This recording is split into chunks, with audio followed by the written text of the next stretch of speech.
Just before I was about to walk down the aisle, my future mother-in-law leaned in and whispered, "You'll always be second in his life. Know your place." My fiancé gave a little smirk and said, "She's just looking out for me." I smiled and said, "Good, because I'm looking out for myself too." Minutes later, he was shocked when he saw what I'd done. I should have seen the signs earlier. I met Daniel 4 years ago at a charity event in New York. He was charming, successful, and made me feel special. He had everything I thought I wanted: good looks, wealth, and a good education. He came from an old money family. I, on the other hand, was a self-made lawyer who worked hard for everything I had. His mother, Marjorie, made it clear she didn't want me for her son. She didn't insult me outright, but made little comments like, "Oh, your parents don't have a summer house in the Hamptons? That's different." Or, "It's impressive you got through law school without family connections." She clearly didn't think I was good enough for them. At first, I ignored it. I told myself I didn't need her approval. I loved Daniel, not his mother. But soon, I noticed Daniel never stood up for me. When she said something hurtful, he just shrugged and said, "That's just how she is." If I mentioned it later, he would downplay it. "She doesn't mean anything by it. Babe, you're overreacting." Eventually, I convinced myself love was enough. Even if his mom didn't like me, I was wrong. The wedding was supposed to be perfect. We booked the Plaza Hotel in New York, which was his mother's idea. She took over everything: the flowers, the seating, the food. I wanted a small wedding, but she insisted on a 400-person guest list with her friends and business partners. I let it go. The night before the wedding, at the rehearsal dinner, I saw Marjorie whisper something to Daniel. He laughed and then looked at me, smirking. When I asked him what she said, he brushed it off. "Nothing, babe. She just thinks it's funny how much you're stressing over small details." That was the first sign something was wrong. On the wedding morning, my bridesmaids were helping me into my dress. The air smelled like roses and expensive perfume. I should have been excited, but I felt uneasy. Then Marjorie walked in, dressed in nearly white, as if she was trying to take the spotlight. She looked at me, leaned in close, and whispered, "You'll always be second in his life. Know your place." My stomach sank. I waited for her to laugh or say it was a joke, but she didn't. She just smiled like she had won. Then Daniel walked in. I turned to him, hoping he'd stand up for me. Instead, he chuckled and said, "She's just looking out for me." In that moment, I knew I was done. I had ignored the red flags for too long. But they didn't know I had already prepared. Over the last few months, something felt off with Daniel. He was always on his phone, going on mysterious business trips, and his best man, Ethan, was acting strangely around me. So, I did what any smart woman would do. I hired a private investigator.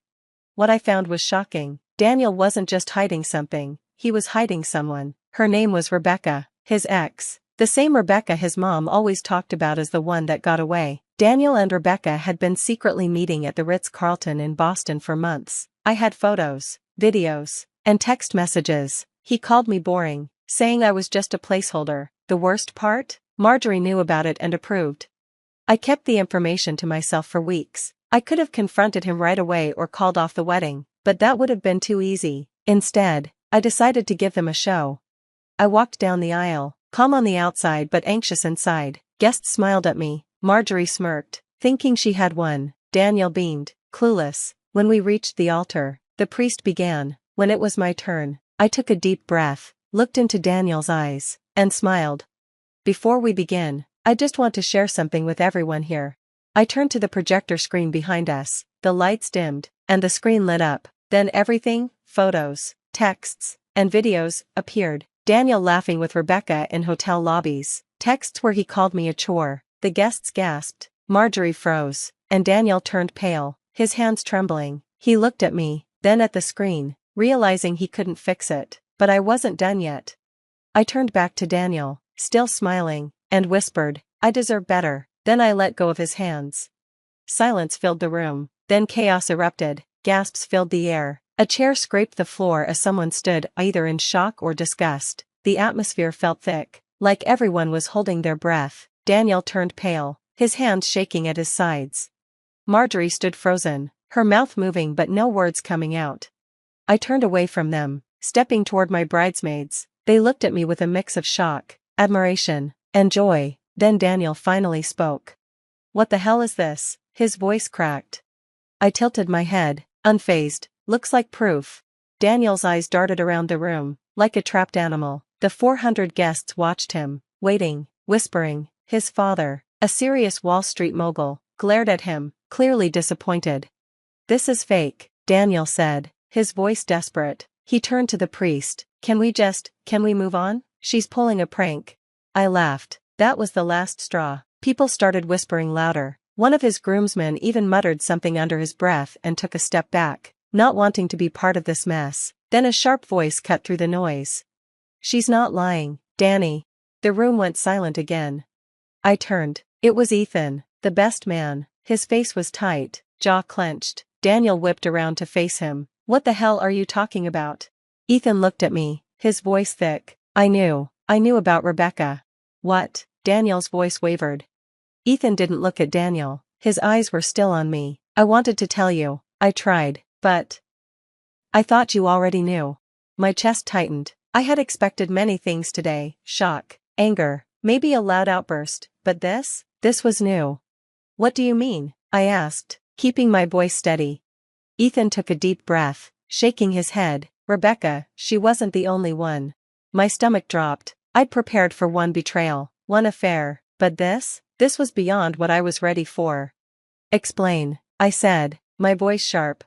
Daniel shook his head, his voice frantic. "Don't listen to him, he's just trying to ruin everything." Ethan snapped back at him. "Shut the hell up, Danny." The room was dead silent again. Daniel looked stunned. No one had ever spoken to him like that. Ethan turned back to me. "It's not just Rebecca." He paused, then added, "There were others, and some of them weren't just flings." Everything around me tilted. I grabbed the back of a chair to steady myself. "How many?" I forced the question out. Ethan's eyes met mine, guilt clear on his face. "At least 3 that I know of." The crowd exploded. 3, not just 1, 3. Daniel lunged at Ethan, his face red with anger. "You're lying, you're making things up." Ethan didn't move, he just stared back at him, disgust on his face. "Dude, stop, you got caught, just own it."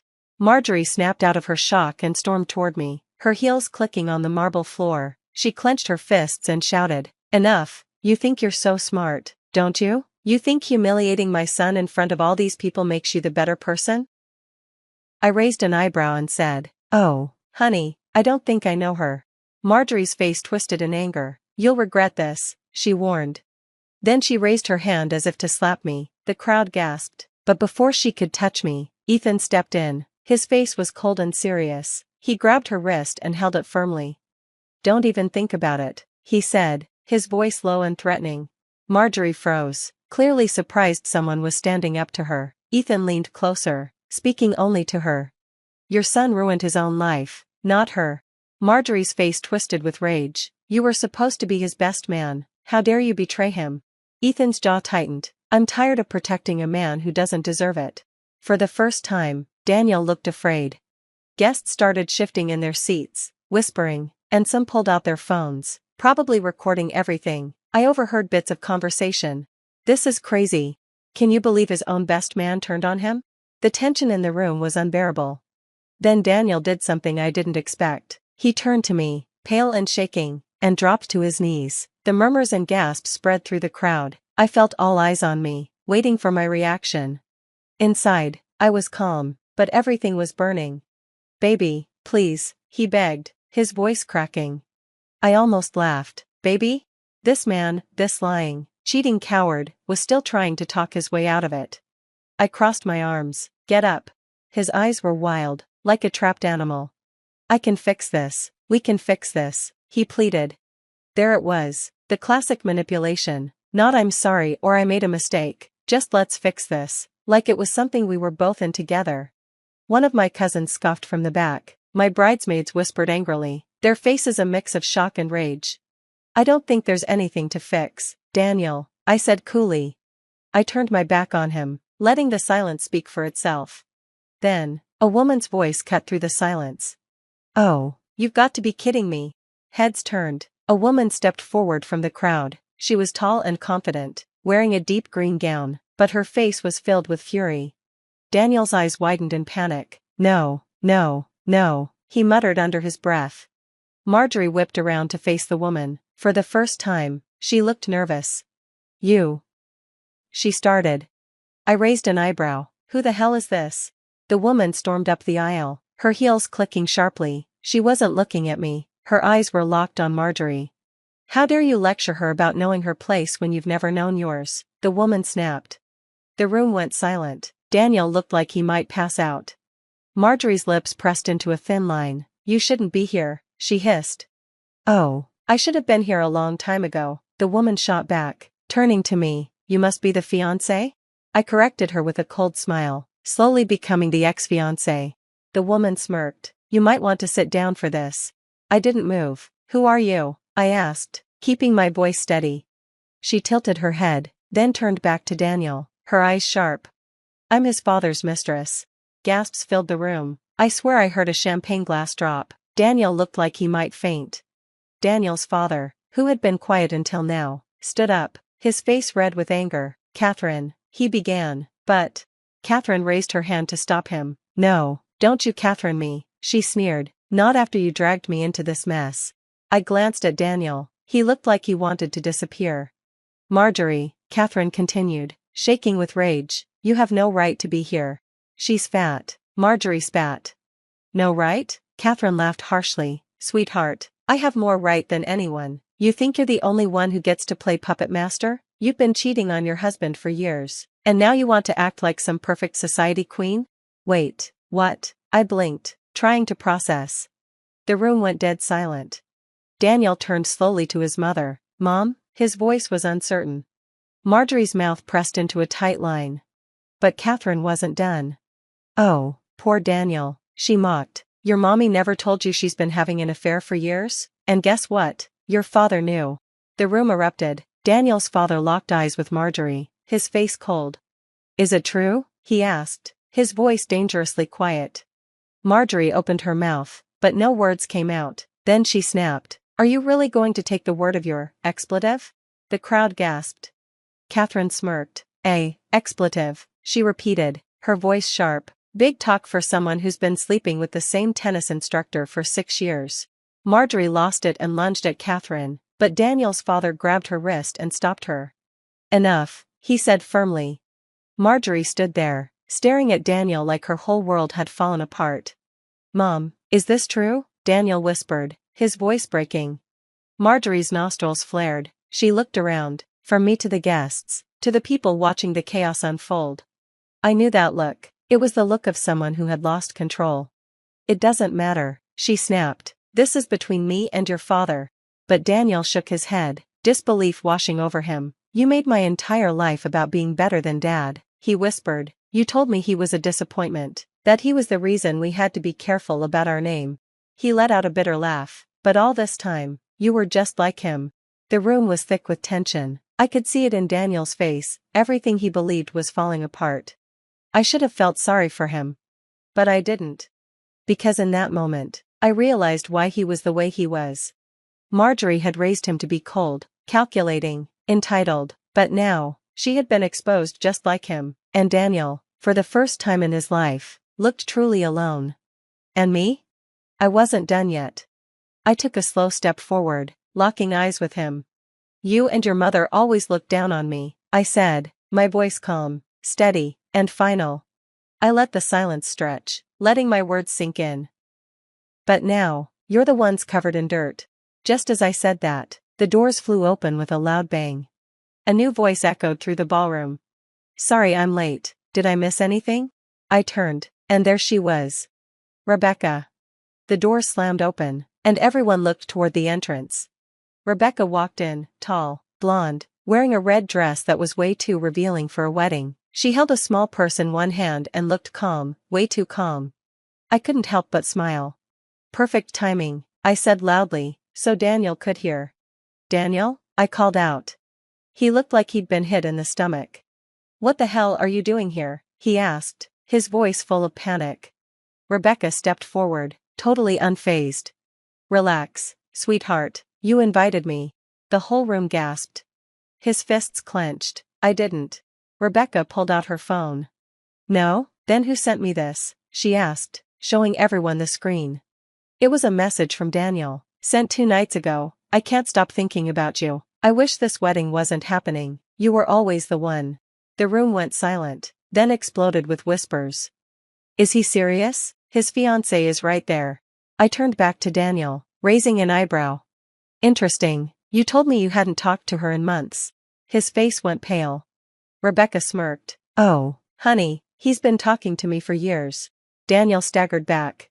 That's not, he tripped over his words. Rebecca folded her arms. You're really going to deny it? Then she turned to me, calm and unaffected by the chaos. I wasn't going to come, she said. I thought I owed you that much, but then, she waved her phone. He begged me to meet him last night, so I decided to come and see the show. Another gasp from the crowd. Daniel spun to face me. She's lying. Rebecca laughed. Am I, babe? She checked her phone again. Daniel pulled his phone from his pocket, fumbling with it. His eyes widened as he read it. I knew what he saw, dozens of texts he had sent her just hours before the wedding, begging her to meet him secretly. Marjorie snapped. You idiot, she hissed. Do you have any idea what you've done? Her voice was sharp and full of rage. Daniel looked at her, stunned. Mom? You've humiliated this family, Marjorie continued, her voice low and threatening. You had one job, just one. Daniel blinked, looking like a little boy caught doing something wrong. You think this is about you? Marjorie snapped. Do you know how hard I worked to make this wedding happen? And now look at what you've done. Daniel flinched. I didn't, he began. Stop lying, Daniel. For the first time, Marjorie looked at him with nothing but disgust. You're pathetic. She's fat, Daniel muttered. The crowd exploded again. Daniel's father stayed silent, his jaw clenched. Ethan stood beside him, arms crossed. Daniel looked lost, like he finally realized there was no way out. Then he turned back to me. Please, his voice cracked. I messed up, but we can fix this. I stared at him for a long moment, then grabbed my bouquet and threw it in his face.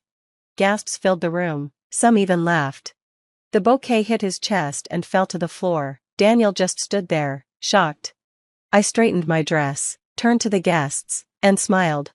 Thank you all for coming, I said sweetly. The wedding is off, but please, enjoy the food, it's already paid for. Then I turned and walked away.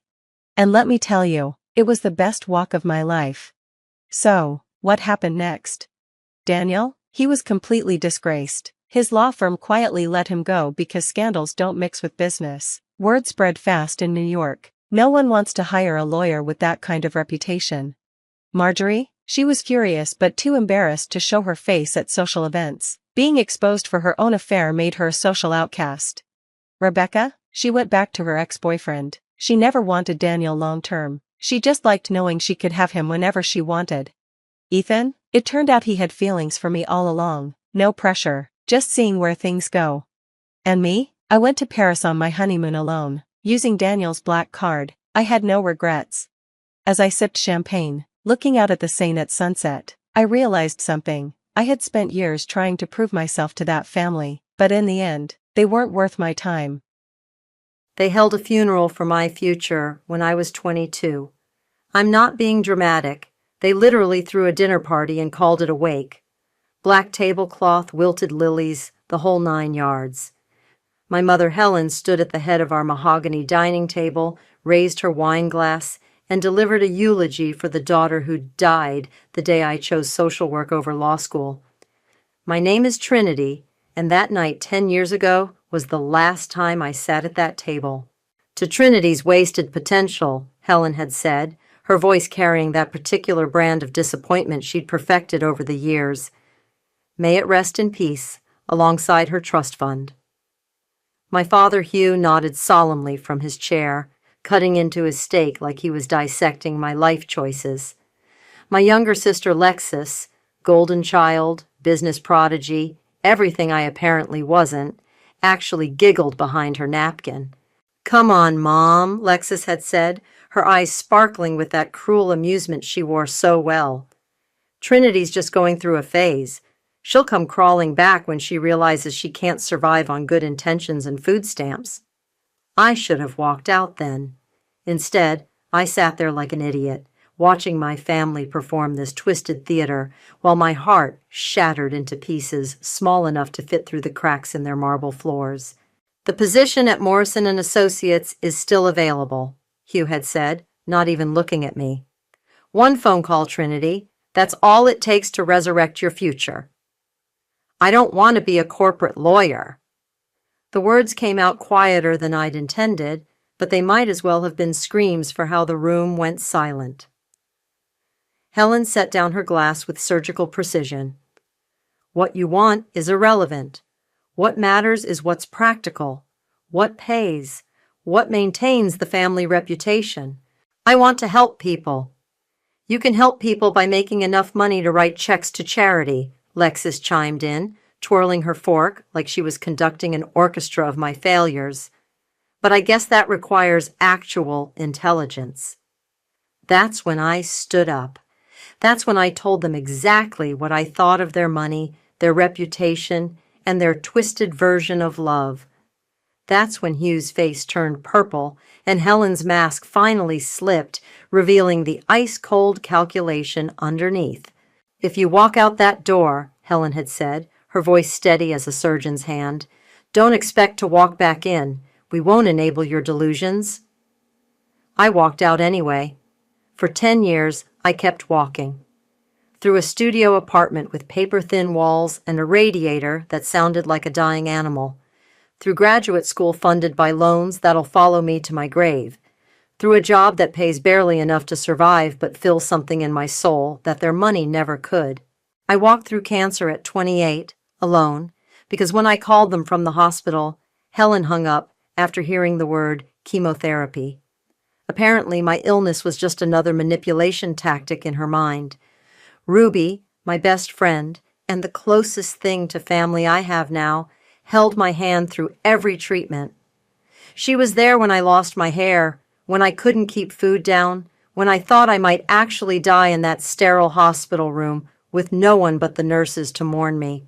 My biological family? Radio silence. Until yesterday.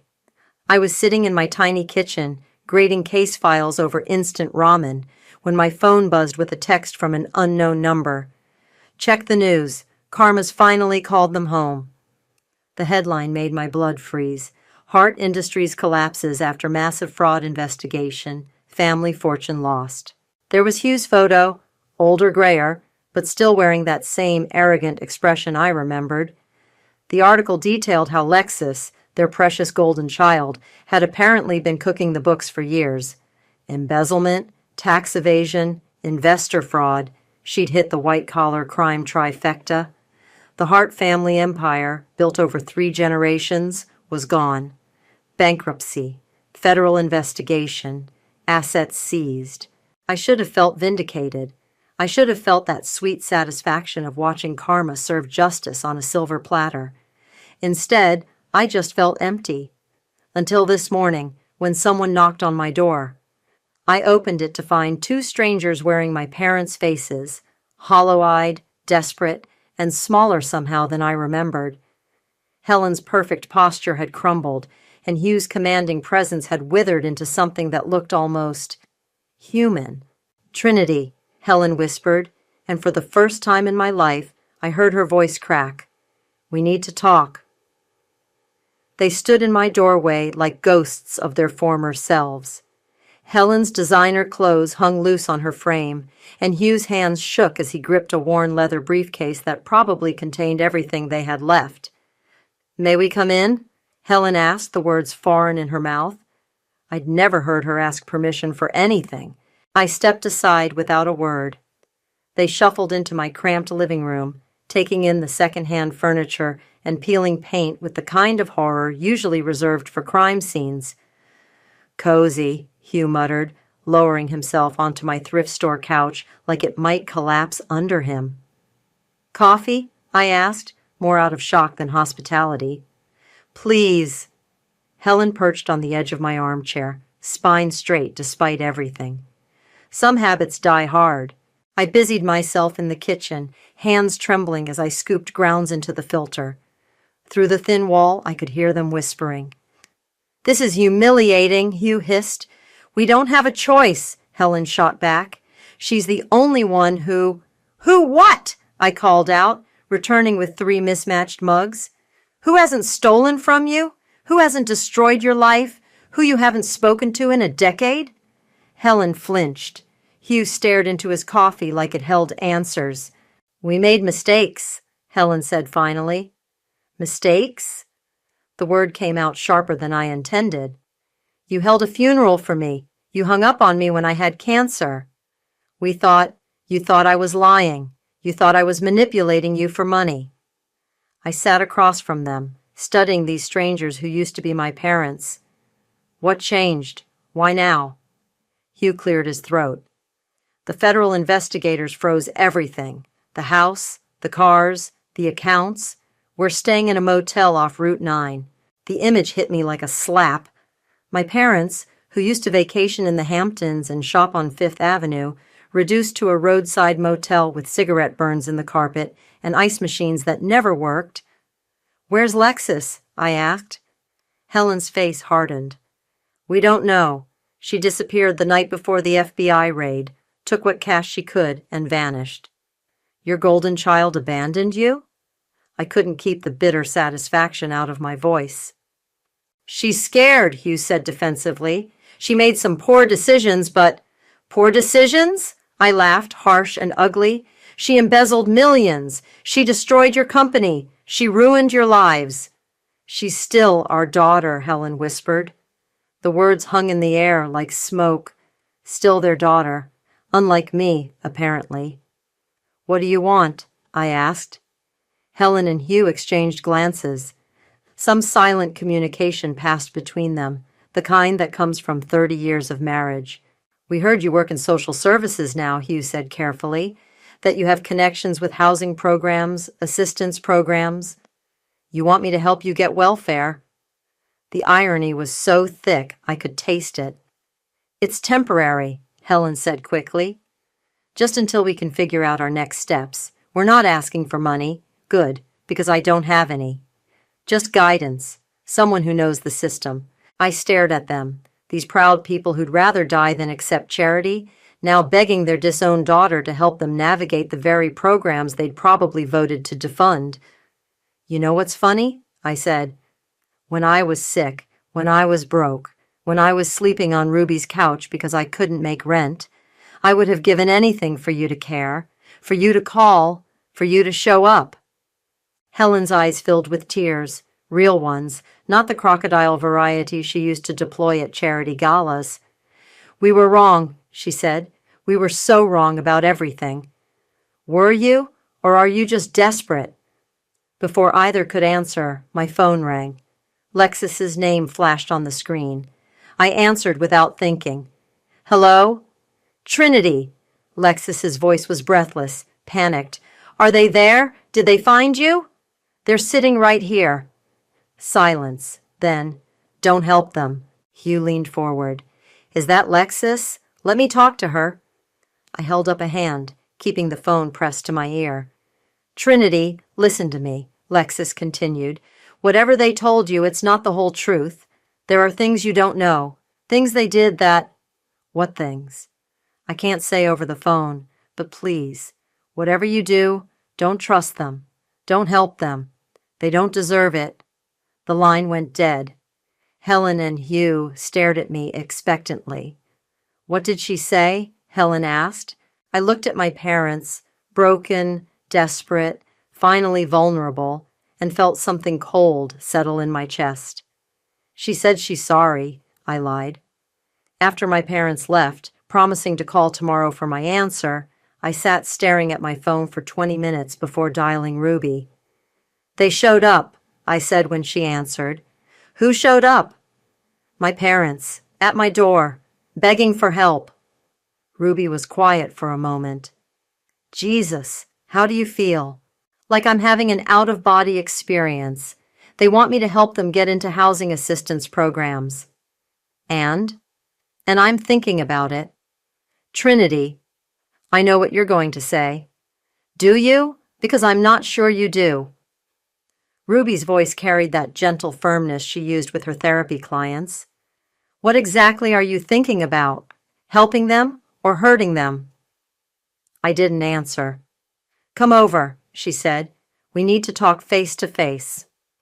An hour later, I was sitting in Ruby's kitchen while she made her famous stress relief tea, which was really just chamomile with honey, but she insisted the ritual mattered. "Tell me about Lexus's call," she said, settling across from me. "She warned me not to trust them, said there were things I didn't know." "What kind of things?" "She wouldn't say over the phone." Ruby stirred her tea thoughtfully. "You know, when we were kids, my grandmother used to tell me about karma. She said it wasn't about revenge, it was about balance, the universe correcting itself." "Your point?" "My point is that maybe the universe already corrected itself. Your parents lost everything. Your sister destroyed their lives and abandoned them. Maybe that's enough." I pulled out my laptop. I need to understand what really happened. The news articles were vague. For the next hour, we dug through financial reports, court documents, and news coverage. The picture that emerged was uglier than I'd imagined. Lexus hadn't just embezzled money, she'd systematically looted the company over 5 years. Fake vendors, inflated contracts, diverted funds. She'd stolen from employee pension funds, charity donations, even the college scholarship program my grandfather had established. "Look at this," Ruby said, pointing to a document on her screen. "She took money from the Children's Hospital Fund, the one your family donated to every year." My stomach turned. She stole from sick kids. "Gets worse. See this transaction from 3 months ago?" Ruby clicked on another file. She cleaned out what was left of the emergency fund right before the investigation started. She knew it was coming. She left them with nothing. The words came out flat, emotionless. "Trinity, there's something else." Ruby's voice was careful. "Look at the dates on these transactions." I leaned closer. The largest thefts had occurred over the past 2 years, including several during the months I was in treatment. "She was stealing while I was dying," I whispered, "while your parents were refusing to help you with medical bills because they claimed money was tight." The room went silent except for the hum of Ruby's refrigerator. "They had money," I said slowly. "They just didn't know Lexus was taking it. Or they did know and chose to blame you instead of facing the truth about their golden child." My phone buzzed. Text message from an unknown number. "We need to meet. There's more you need to know about what really happened." I showed Ruby the screen. "Don't," she said immediately. "Whatever game she's playing, don't get involved." "What if she's telling the truth? What if there's more to this?" "Then let the FBI figure it out. Your job isn't to solve your family's problems." But I was already typing back. "Where?" The response came immediately. "Riverside Park, bench by the duck pond, 1 hour, come alone." Ruby grabbed my wrist. "Trinity, listen to me. You're not thinking clearly. You're angry, and you want revenge, and I get it. But this isn't the way." "What way? I haven't decided anything yet." "Haven't you? You're already planning something. I can see it in your eyes." She was right. Sitting in that kitchen, surrounded by evidence of my family's destruction, something cold and calculating had awakened in my chest. For 10 years, I'd been the victim, the abandoned daughter, the sick girl with no family. But now I had power. They needed me. "What if I helped them?" I said quietly. That would be the bigger person thing to do. What if I helped them into the worst possible situation? What if I made sure they experienced exactly what I went through? The humiliation, the desperation, the complete loss of dignity. Ruby set down her mug with a sharp clink. "That's not help. That's revenge." "Maybe they're the same thing." "Trinity." "They held a funeral for me, Ruby. They celebrated my failure. They abandoned me when I was dying." My voice was rising. "And now they want me to save them? After everything? So you're going to become them? You're going to be just as cruel?" "I'm going to give them exactly what they gave me. Nothing." Ruby stood up. "Then you're not the person I thought you were." Her words hit like a slap, but I was already reaching for my jacket. "I have to go meet Lexus." "Don't do this." I paused at her door. Do what? Find out the truth? Use that truth to hurt people who are already broken. I left without answering, but her words followed me into the night. Lexus was already at the bench when I arrived, hunched over her phone like she was trying to disappear into it. She looked terrible. Designer clothes wrinkled, hair unwashed, dark circles under her eyes that makeup couldn't hide. You came, she said without looking up. You said there was more I needed to know. She finally raised her head. Up close, she looked older than her 29 years. Sit down. I remained standing. Talk. They're not innocent victims, Trinity. Mom and Dad knew what I was doing. Bullshit. I'm serious. She pulled out a tablet, swiped to a folder labeled Insurance. Look at these. Email threads filled the screen. Messages between Lexus and our parents dating back 3 years. My blood went cold as I read. From Hugh. The quarterly reports look suspicious. Are you sure the numbers are accurate? From Lexus. Everything's fine, Dad. Trust me. From Helen. The auditors are asking questions about the charity fund transfers. From Lexus. I'll handle it. Just keep them busy with other projects. They knew, Lexus said quietly. Maybe not the full extent, but they knew something was wrong, and they let me handle it because the money kept coming in. I scrolled through more messages, my hands shaking. This doesn't prove they knew you were stealing. Keep reading. The emails got more explicit. References to creative accounting and flexible interpretations of financial regulations. Hugh asking Lexus to make the numbers work for investor meetings.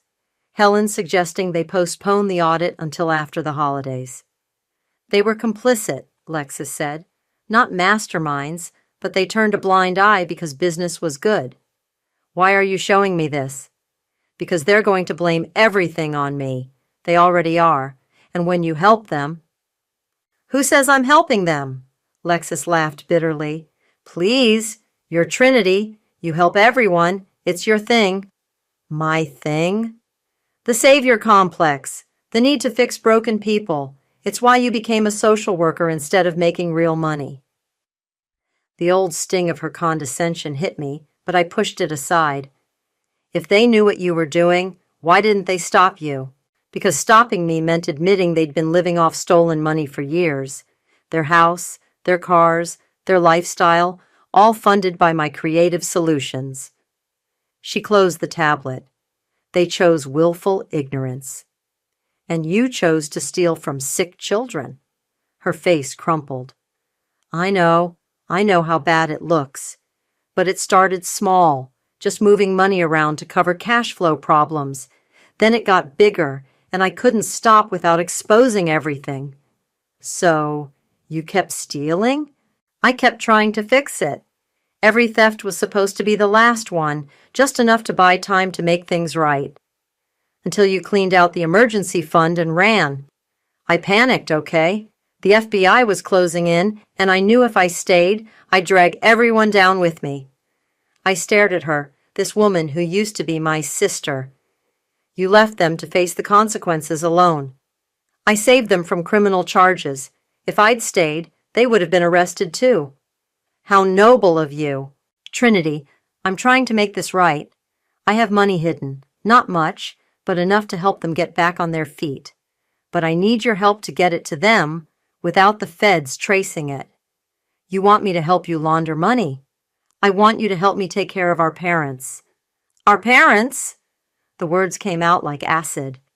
They're not my parents. They made that clear 10 years ago. They made a mistake. They held a funeral for me, and I laughed, Lexus shouted back. I sat there and laughed while they destroyed you, and I've regretted it every day since. The admission hung between us like a physical thing. You think saying sorry fixes it? I asked. No, but maybe helping them does. Maybe this is our chance to be better than they were. I looked at her, really looked. The desperation in her eyes was real. The guilt was real. But so was the manipulation, the same calculated charm she'd used our whole lives. There's something else, she said quietly. About when you were sick. My blood froze. What about it? Dad wanted to help. He called the hospital, tried to pay your bills. Mom stopped him. You're lying. I have the phone records. He called you 17 times during your treatment. Mom made him hang up every time. The world tilted. Why? She said if they helped you, it would prove you were right to defy them, that you'd never come home if they enabled your rebellion. I sat down hard on the bench, my legs suddenly unable to support me. She chose pride over your life, Lexus whispered, and I let her.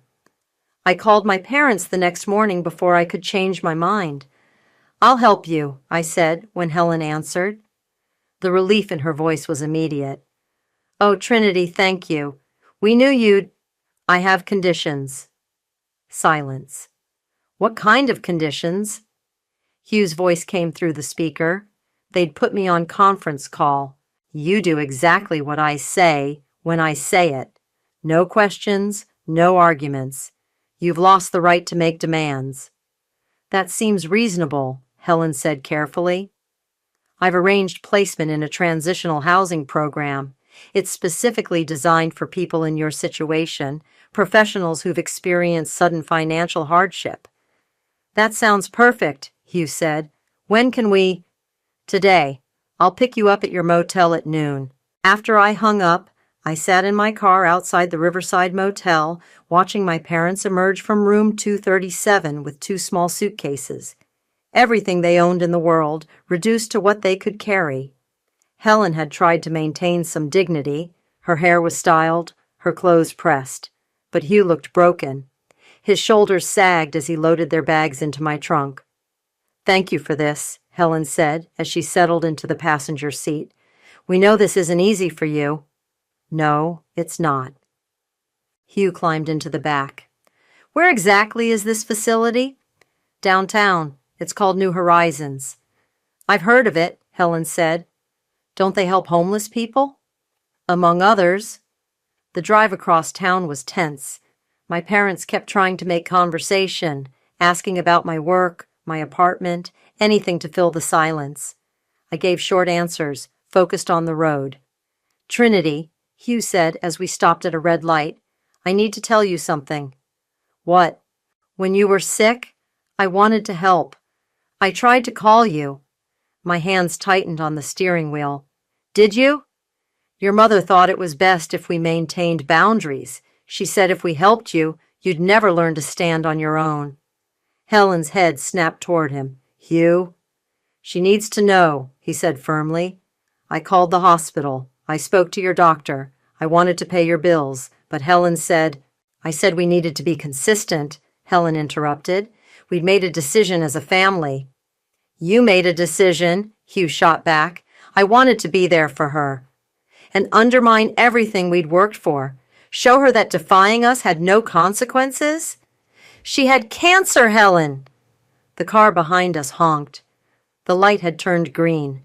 I drove in silence while my parents argued in the background, their voices becoming white noise as Lexus's revelation played on repeat in my head. He'd tried to help. He'd wanted to be there. Stop, I said quietly. They kept arguing. Stop! I pulled over to the curb and turned around. Just stop talking. Hugh's face was flushed. Helen looked like she'd been slapped. Dad, I said, the word feeling foreign on my tongue. Is it true? You tried to call me? He nodded. 17 times. I hung up every time because your mother said... Because I was trying to protect this family, Helen said. Someone had to be the adult. The adult? I laughed, harsh and bitter. The adult would have put their child's life before their pride.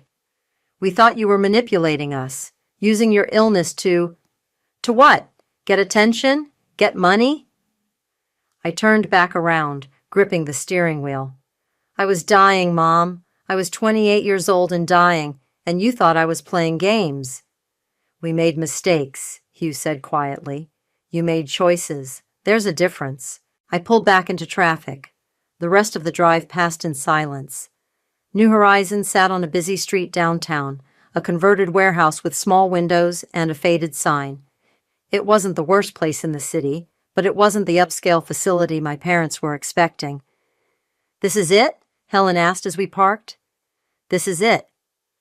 Colby met us at the entrance. He'd been a family friend once, back when my parents moved in different circles. Now he managed intake at the shelter. "Helen, Hugh," he said with professional courtesy. "Trinity told me about your situation. We'll take good care of you." "Colby?" Helen's voice was small. "You work here?" 5 years now. Lost my practice in the recession. Ended up here. Funny how life works out." Hugh stared at the building like it might collapse on him. "How long is the program?" "Depends on your progress. Some people find permanent housing in a few weeks. Others—" Colby shrugged. "Others take longer." "What exactly does the program involve?" Helen asked. "Shared living spaces, communal meals, job placement assistance. You'll have roommates, chores, curfew. House rules are non-negotiable." My parents exchanged glances. "Roommates?" Hugh asked. "Most of our residents are in similar situations, professionals who've hit hard times. You'll fit right in."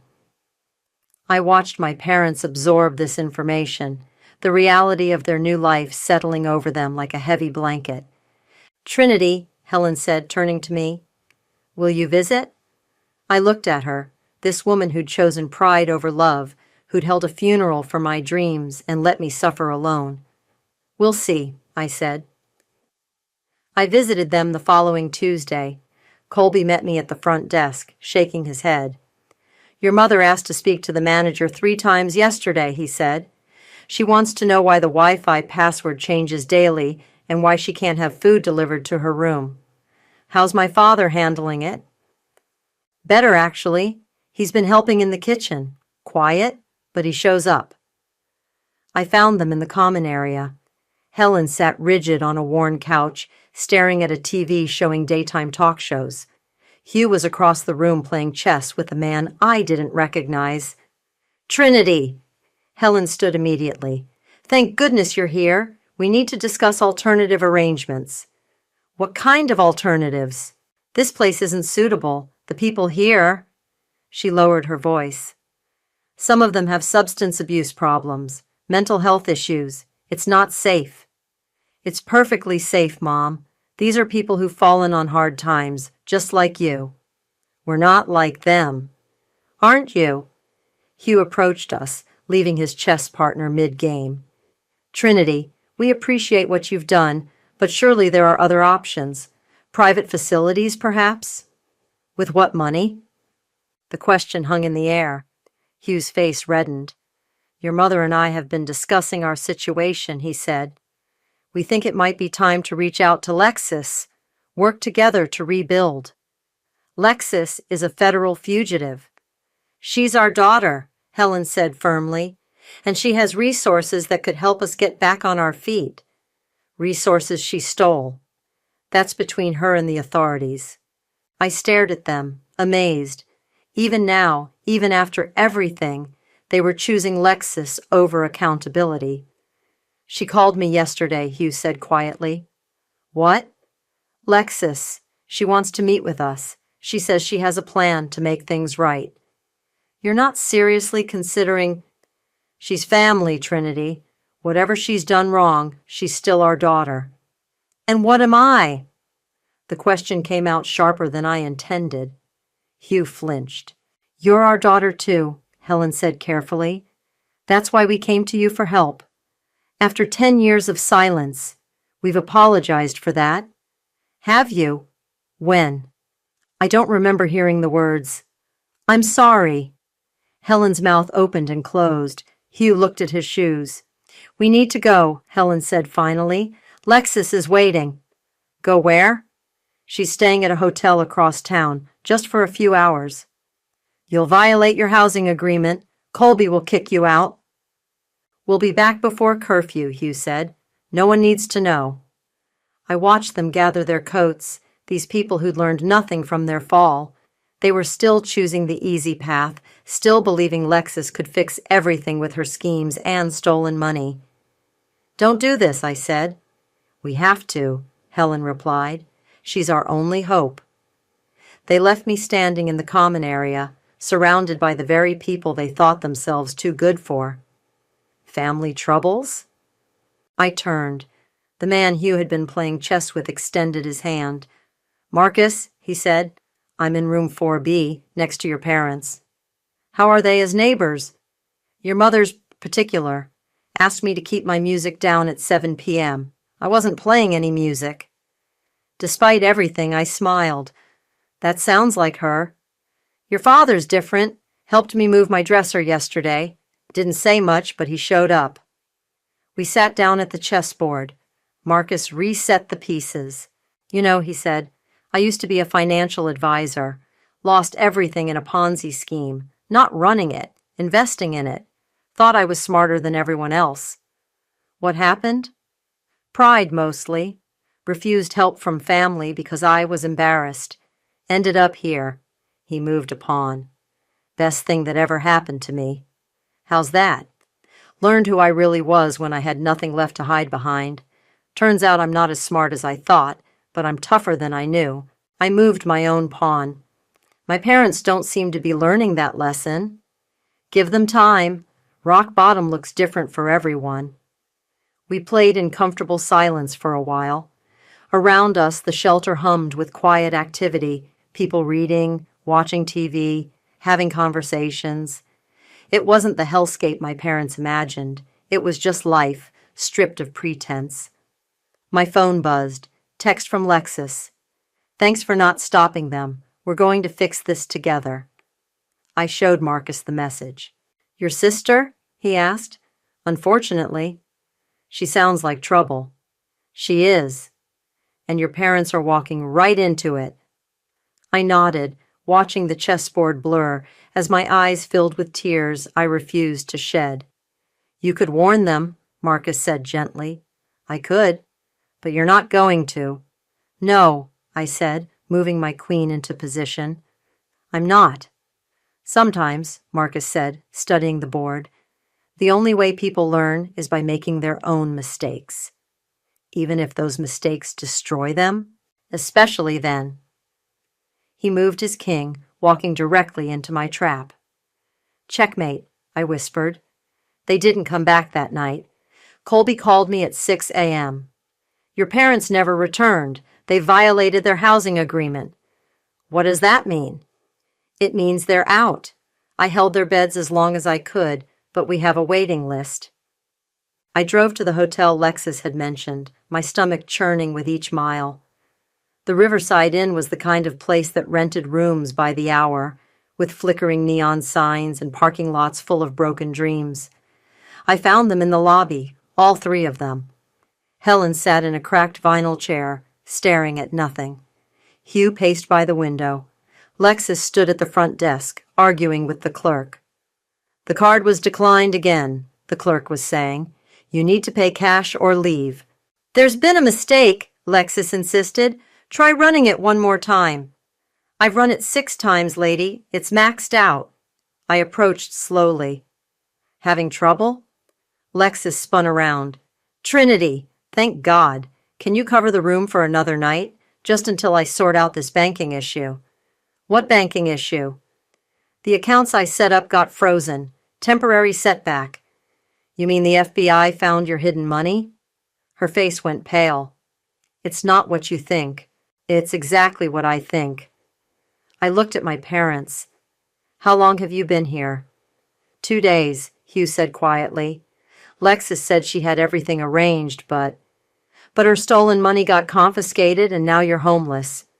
We're not homeless, Helen said sharply. This is temporary. Is it? Because Colby kicked you out of the shelter. You have nowhere to go. We have each other, Lexus said desperately.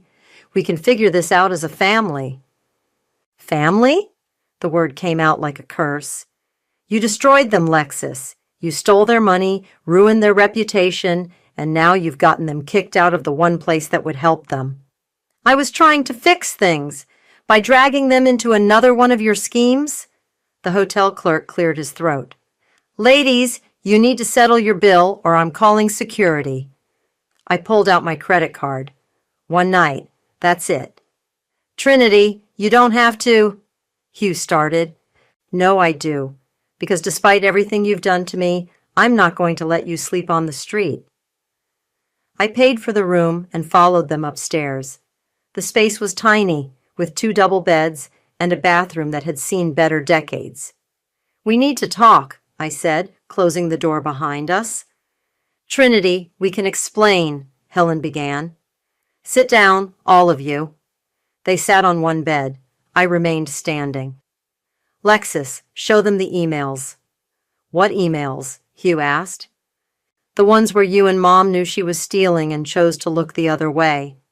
That's not, Helen started. Show them, I repeated. Lexus reluctantly pulled out her tablet. My parents read in silence, their faces growing paler with each message. We didn't know the extent, Hugh said finally. You knew enough. You knew she was manipulating numbers, hiding transactions, lying to auditors, and you let her because the money kept coming. We trusted her judgment, Helen whispered. You trusted her because she was making you rich, just like you trusted her when she told you I was manipulating you during my cancer treatment. What? Hugh looked confused. Oh, you didn't tell them that part? I looked at Lexus. How you convinced them I was faking my illness for attention. How you made sure they never visited, never called, never helped. Trinity, that's not... I have the phone records, Lexus. Dad called me 17 times. You and Mom made him hang up every time. Hugh turned to stare at his wife. Helen? We thought it was best to maintain boundaries. She was dying. She was being dramatic. She always was dramatic when she didn't get her way. The room exploded. Hugh shouted at Helen. Helen screamed back. Lexus tried to mediate while simultaneously defending herself. I watched them tear each other apart, these people who'd once been my family. The golden child revealed as a thief, the perfect mother exposed as cruel, the distant father finally showing emotion, 10 years too late. Stop, I said quietly. They kept yelling. Stop! The room went silent. You want to know the truth? I said. All of you are exactly who you've always been. Selfish, cruel, and willing to sacrifice anyone for your own comfort. The only difference is now you have nothing left to hide behind. Trinity, Hugh reached for me. Don't. I'm done. I helped you because I thought maybe, just maybe, you'd learned something from losing everything. But you haven't. You're still the same people who held a funeral for my dreams and abandoned me when I needed you most. I headed for the door. Where are you going? Helen called. Home, to my real family, the people who were there when you weren't. We need you, Lexus said desperately. I turned back one last time. You had me. For 22 years, you had me, and you threw me away like garbage. Please, Hugh whispered, don't leave us like this. Like what? Alone? Desperate? With nowhere to turn? I smiled, cold and sharp. Welcome to my world 10 years ago. Enjoy your stay. I walked out and didn't look back. Ruby was waiting on my couch when I got home, a bottle of wine and 2 glasses on my coffee table. Colby called me, she said. Figured you might need this. I collapsed beside her. They learned nothing, absolutely nothing. What did you expect? I don't know. Maybe that losing everything would humble them. Maybe that being abandoned would make them understand what they did to me. Ruby poured wine into both glasses. And instead, they're still choosing Lexus, still believing her lies, still thinking they're better than everyone else. So what now? I took a long sip. Now I'm done, really done. No more visits, no more help, no more chances. How does that feel? Empty. I thought revenge would feel better. Was it revenge or was it justice? I considered this. What's the difference? Revenge is about hurting people who hurt you. Justice is about consequences catching up with choices. Then I guess it was justice. We sat in comfortable silence, drinking wine and watching the sun set through my small window. My phone rang. Unknown number. "Don't answer it," Ruby said. I answered anyway. "Hello? Trinity?" The voice was barely a whisper. "It's Mom." "What do you want, Helen?" "We're at the bus station. Lexus is gone. She took the last of our money and disappeared." I said nothing. "We don't have anywhere to go." "That's not my problem. Please, I know we don't deserve your help, but—" "You're right. You don't deserve it." "Trinity, wait. Don't hang up." Something in her voice made me pause. "I need to tell you something," she continued, "about when you were sick." "I already know. Dad tried to help. You stopped him." "That's not all of it." Her voice cracked. "I was scared." "Scared of what?" "Of losing you. Of admitting we were wrong. If we helped you, it meant everything we'd said and done was cruel and pointless. It meant we destroyed our relationship with our daughter for nothing." Ruby was watching me intently. "So you chose to let me suffer alone rather than admit you made a mistake?" "Yes." The word came out like a sob. "And I've regretted it every day since." "Regret doesn't fix anything, Helen." "I know, but I need you to know that I was wrong. About everything. Your career, your choices, your illness. I was wrong, and I'm sorry." The words I'd waited 10 years to hear, and they felt like dust in my mouth. "Where's Dad?" "Right here. Do you want to talk to him?" "No. I want you both to listen. You're going to go back to New Horizons. You're going to apologize to Colby for violating your agreement. You're going to follow every rule, do every chore, and treat every person there with respect." "Trinity, I'm not finished. You're going to get jobs, any jobs. You're going to rebuild your lives from the ground up, without shortcuts, without schemes, without expecting anyone to save you. And if we do all that, then maybe someday we can have a conversation about what family actually means. Will you visit us?" I looked at Ruby, who nodded encouragingly. "Once a month, for 1 hour. And if you mention Lexus or ask me for anything other than conversation, I'm gone." "That's fair." "It's more than fair. It's generous." "Trinity?" Hugh's voice came through the phone now. "I'm proud of you. I should have said that years ago, but I'm saying it now. I'm proud of the person you became despite us, not because of us." My throat tightened. "I have to go." "We love you," Helen said quickly. "We always loved you. We just didn't know how to show it." I hung up without responding. Ruby refilled my wine glass. So they're going back to the shelter. They're going to do the work, and maybe eventually we'll figure out if there's anything left to salvage. "And Lexus?" "Lexus made her choice. She's on her own." "How do you feel about that?" I considered the question. Like I finally understand the difference between justice and revenge. Justice is letting people face the consequences of their choices. Revenge is making sure those consequences destroy them. And which did you choose? Justice. Barely. Ruby raised her glass. To justice, then, and to second chances. To second chances, I agreed. The ones we earn, not the ones we expect. We clinked glasses as my phone buzzed with a text from an unknown number. "Thank you for opening my eyes. I'm going to do better. Mom." I showed Ruby the message. "Think she means it?" she asked. "I think she's going to have to prove it." "And if she does?" I looked around my small apartment, at the secondhand furniture, the peeling paint, the life I'd built from nothing after they threw me away. "Then maybe we'll find out what family looks like when it's built on truth instead of expectations." Outside my window, the city hummed with life. Somewhere out there, my parents were learning what it meant to start over. Somewhere else, Lexus was running from consequences that would eventually catch up. And here, in my tiny apartment with my chosen family, I was finally free. I always thought betrayal would feel like a sudden stab to the heart. Instead, it crept in slowly, wrapped in the quiet whispers of a Sunday family dinner. My name is Veronica, and I was 18 when I learned that family loyalty had a price tag, specifically, the price of my college education. We need to discuss something important, Mom said, her fingers nervously tracing the rim of her wine glass. Dad sat beside her, avoiding my eyes, while Aunt Maria perched on the armchair like a queen about to deliver a royal decree.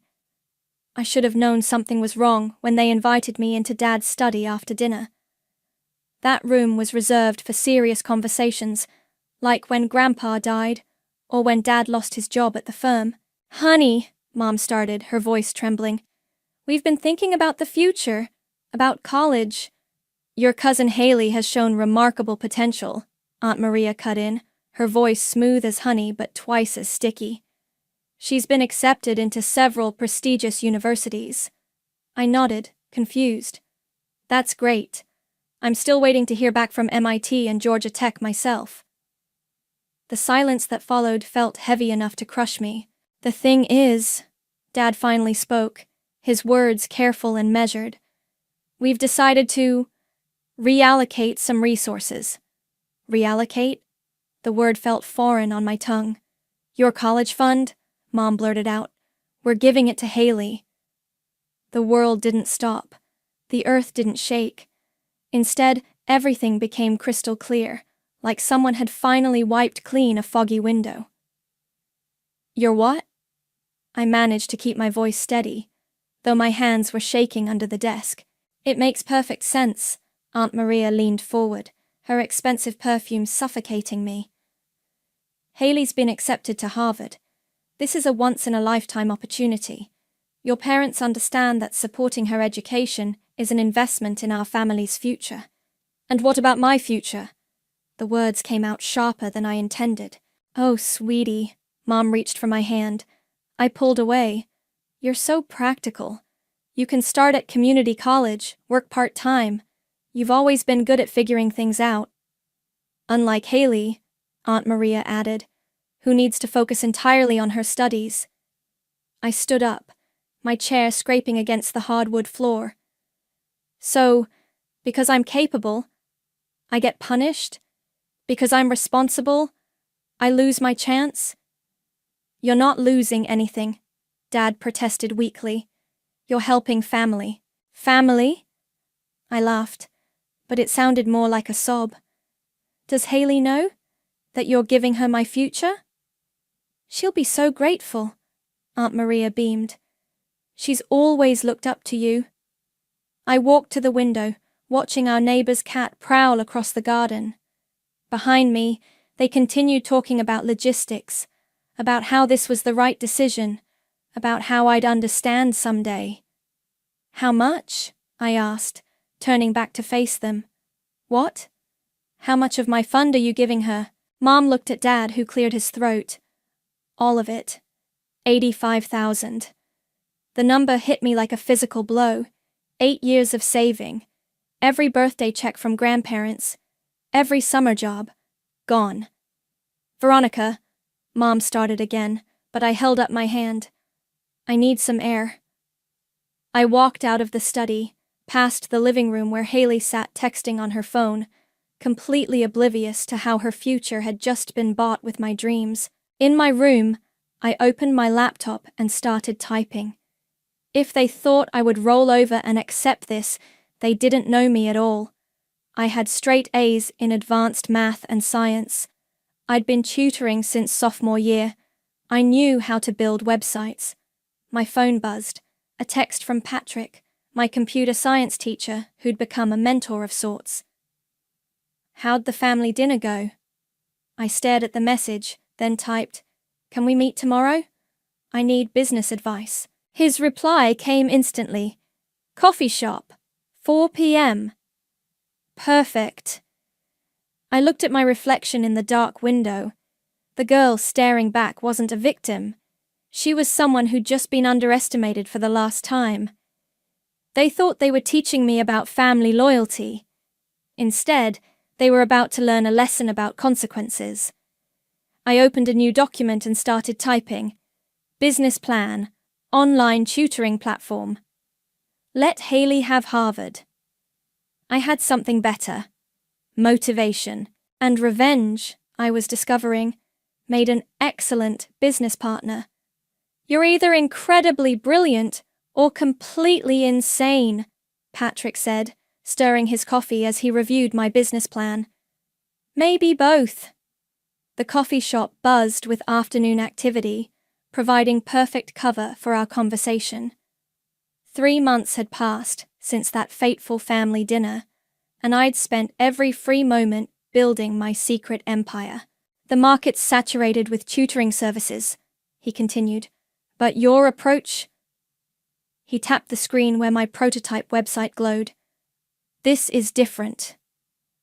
Most platforms just connect tutors with students, I explained, leaning forward. Mine provides structured courses, progress tracking, and personalized study plans. Plus, I'm focusing exclusively on STEM subjects. And you're doing this while maintaining a 4.0 at community college? I smiled tightly. Sleep is overrated. Veronica, Patrick's voice softened. You don't have to prove anything to them. I'm not. I started, but he cut me off with a look. I've known you since you were 15. This isn't just about building a business. Before I could respond, my phone buzzed. Mom's text read, Family dinner tonight. Haley wants to share her Harvard experiences. Speaking of proving things, I muttered, showing Patrick the message. Are you going? Have to. Missing family dinners would raise suspicions. That evening, I sat through another excruciating performance of The Haley Show, picking at my mother's lasagna while my cousin dominated the conversation. And then my professor said my paper was the most insightful analysis he'd read all semester, Haley gushed, twirling her fork dramatically. That's wonderful, sweetheart, Aunt Maria beamed. Isn't it amazing what she's achieving? I bit back the urge to mention that my online calculus course had the highest student satisfaction rating in the state. Instead, I smiled and asked, How's the social life, Haley? Oh my God, the parties are incredible. Last weekend. Parties? I interrupted innocently. I thought you needed to focus entirely on your studies. A moment of awkward silence followed, before Dad cleared his throat. How's community college, Veronica? It's fine, I said, stabbing a piece of garlic bread. I'm managing. She's always been so practical, Aunt Maria said, as if practical was a terminal illness. Not everyone is meant for prestigious universities. Under the table, my hands clenched into fists, my phone vibrated, a notification from my business dashboard. Another 50 students had signed up for my advanced physics course. Excuse me, I said, standing up. I need to use the bathroom. In the hallway, I checked my phone. The new enrollments would add another $5,000 to my monthly revenue. I was already making more than Dad's salary, and nobody had a clue. You okay? Mum's voice startled me. She stood in the hallway, concern etched on her face. Just tired. Working extra shifts at the library. She touched my arm. I know things have been hard, but we're so proud of how you're handling everything. I wanted to laugh, or cry, or both. Thanks, Mum, I managed, then escaped back to the dining room. Later that night, I met Patrick at his home office. He'd been letting me use it as my business headquarters after hours. Your server crashed again, he said by way of greeting. You need better infrastructure. I dropped into a chair, exhausted. I know. The growth is happening faster than I anticipated.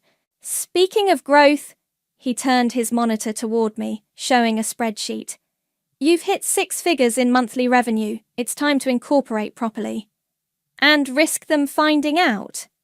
Veronica, he leaned back, fixing me with a serious look. You're not just running a side hustle anymore. This is becoming a real company. You need to protect yourself legally. I stared at the numbers on the screen. He was right, of course. What had started as a revenge-fueled project was evolving into something bigger than I'd imagined. Fine, I conceded. But we keep it quiet. As far as my family knows, I'm still just scraping by at community college. While secretly building an education technology empire, Patrick smirked. You know, someday, this is going to make one hell of a story. Someday, I agreed, opening my laptop to review student feedback. But for now, let them think what they want. Let them believe Haley is the family's only hope for success. You're playing a dangerous game. I thought about the look on Aunt Maria's face when she'd dismissed me earlier, about the way my parents had given away my future without a second thought. No, I said, my fingers flying across the keyboard as another batch of enrollment notifications came in. I'm not playing at all. This is dead serious. The news broke during another mandatory family dinner, but this time, the star of the show was conspicuously absent. Haley's taking a break from Harvard, Aunt Maria announced, her voice brittle as thin ice. Just for a semester. To find herself. I paused mid-bite, my fork hovering over my plate. Mom and Dad exchanged worried glances. Find herself? Dad asked carefully. What exactly does that mean? She's been under so much pressure. Aunt Maria dabbed at her eyes with a napkin. The academics, the social obligations, it's all so demanding. The parties must have been exhausting, I muttered into my water glass. Mom shot me a warning look. What about the money? The silence that followed was deafening. Gone, Aunt Maria whispered. All of it. The tuition, the housing deposits, the emergency fund. She needed to maintain a certain lifestyle to network properly. My phone buzzed in my pocket, probably another notification about my company's growing user base. I'd just hired my 20th employee last week. But surely there's something left. Dad's voice had taken on the same desperate tone I remembered from when he'd lost his job. She's in Bali, Aunt Maria said, as if that explained everything. Finding her spiritual center. I couldn't help myself. Spiritual center? That's what we're calling it when someone blows through $85,000 in less than 2 years? Veronica! Mom scolded. No, let her speak. Aunt Maria's eyes narrowed. You've always been jealous of Haley's opportunities. I laughed, and the sound seemed to startle everyone at the table. Jealous? Of what? Her ability to waste other people's money? You don't understand the pressures. You're right, I stood up, my chair scraping against the floor. I don't understand pressure. I only work full-time while taking a full course load at community college. What would I know about pressure? I left the dining room, but not before hearing Dad's quiet question to Aunt Maria. What about paying it back? In my old bedroom, I opened my laptop and checked my company's latest figures. We'd just crossed the $1 million monthly revenue mark. Patrick had been right about incorporating. We now had offices in 3 cities. A soft knock at my door interrupted my thoughts. Come in. Mom entered, looking tired. That wasn't very kind downstairs. Neither was giving away my college fund. She sat on my bed, smoothing the comforter with trembling hands. Your father and we're in trouble, Veronica. What kind of trouble? Financial, she whispered. We took out a second mortgage to help with Haley's expenses. Maria promised to pay us back. But now... I closed my laptop slowly. How bad is it? We might lose the house. The irony was almost too perfect. Here I sat, a secret millionaire, watching my parents reap what they'd sown. Have you talked to a financial advisor? I asked, keeping my voice neutral. We can't afford one. Mom's laugh was hollow. We can barely afford groceries. My phone buzzed again. A text from Patrick. Major tech company wants to acquire us. 9 figures. Call me. Maybe I can help, I said carefully. I've been studying financial management at school. Mom patted my hand. That's sweet, honey, but this is beyond a student's understanding. We need a miracle. I bit back a smile. A miracle, or just a daughter they'd underestimated? Later that night, I met Patrick at our usual spot. They want to buy us out completely, he said, sliding the offer letter across the table. You could walk away now, never work another day in your life. I stared at the number of zeros on the page. Not yet. This is about your family, isn't it? They need to understand, I said, pushing the letter back to him. Counteroffer. I want to retain majority control. Patrick studied my face. You're planning something. Let's just say Karma's about to make a house call. On my drive home, I passed Aunt Maria's house, its pristine lawn and luxury cars a monument to appearances. Soon, those appearances would crumble, just like Haley's Harvard dreams. My phone rang. Mom again. Honey, I hate to ask, but do you have any savings? Even a few hundred would help right now. I smiled into the darkness. Actually, Mom, I might have a solution, but we need to talk about terms and conditions. Terms and conditions? Yes, I said, pulling into our driveway. It's time for a family meeting. A real one this time. The stage was set. My revenge wasn't just about money anymore. It was about teaching them the true cost of their choices. And I was about to give them one expensive lesson. Summa cum laude, the dean announced, and I walked across the stage to receive my engineering degree. From my seat in the audience, I could see Mom and Dad clapping politely, still unaware that I'd finished my 4-year degree in just under 3 years, or that I was now worth 8 figures.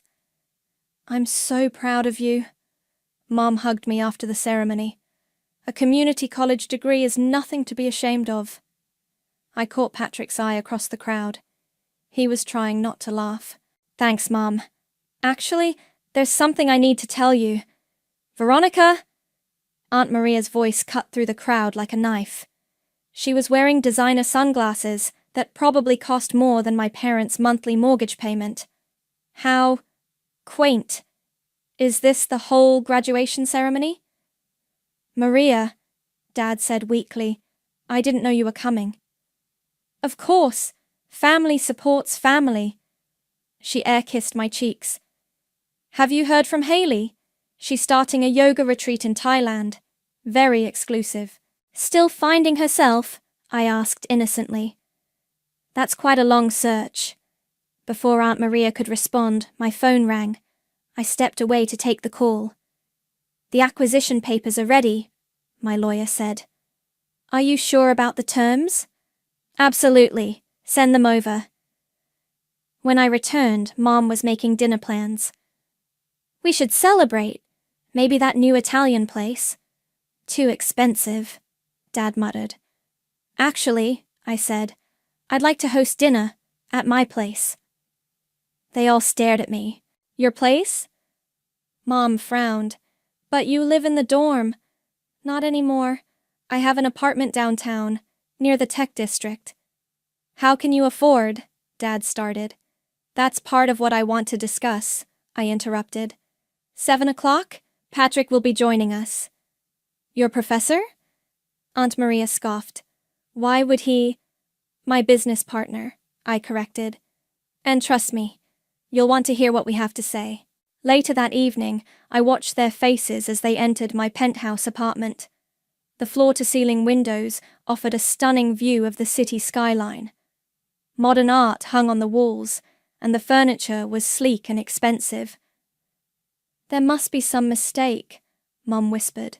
This can't be. Dinner's ready, I announced, leading them to the dining room where Patrick was already seated.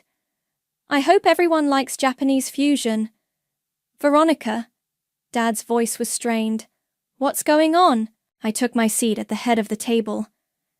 Remember when you gave my college fund to Haley? You said I was good at figuring things out.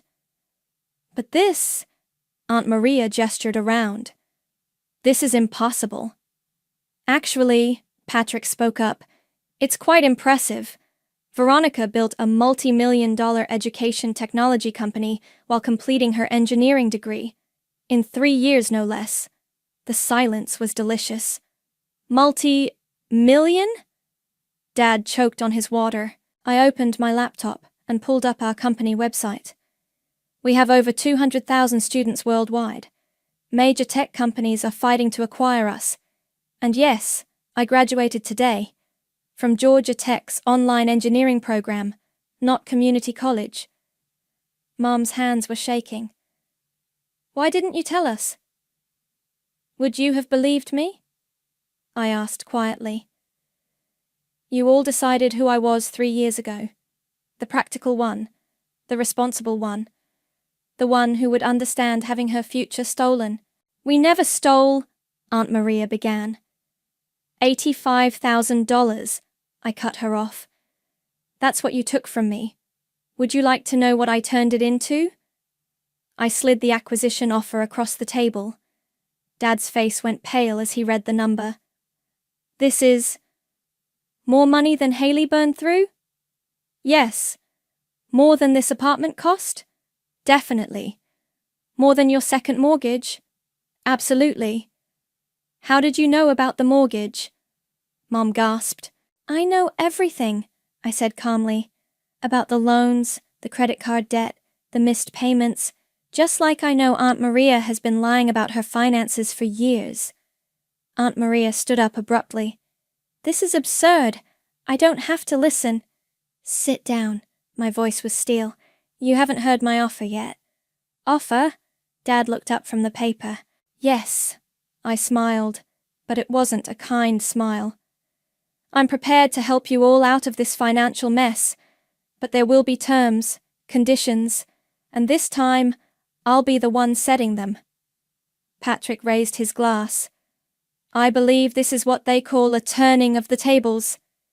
You can't be serious, Aunt Maria sputtered. Oh, but I am, I said, opening a folder containing carefully prepared documents. Now, who would like to hear my terms? The look on their faces was worth every sleepless night, every missed party, every moment of the past 3 years. Revenge, it turned out, was best served with a side of success. These terms are outrageous. Aunt Maria slammed the document down on my dining table. You can't possibly expect us to agree to this. Actually, I leaned back in my chair, I expect you'll find them quite reasonable, considering the alternative is bankruptcy. Dad was still reading, his hands trembling slightly.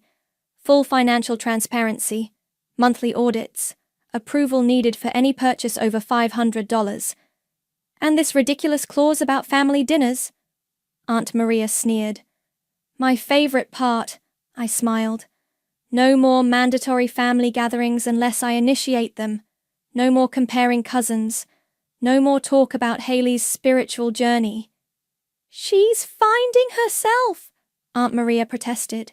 On my parents' dime, I countered. Speaking of which, let's discuss the repayment schedule. Mom hadn't spoken yet. She sat there, staring at her hands, tears sliding silently down her cheeks. The interest rate is fair, Patrick pointed out. Much better than they'd get from any bank, especially given their current credit scores. You checked our credit?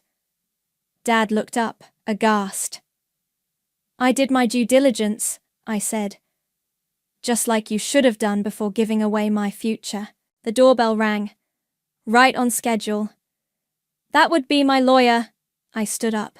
She'll walk us through the paperwork. Lawyer? Aunt Maria's face went pale. This is a family matter.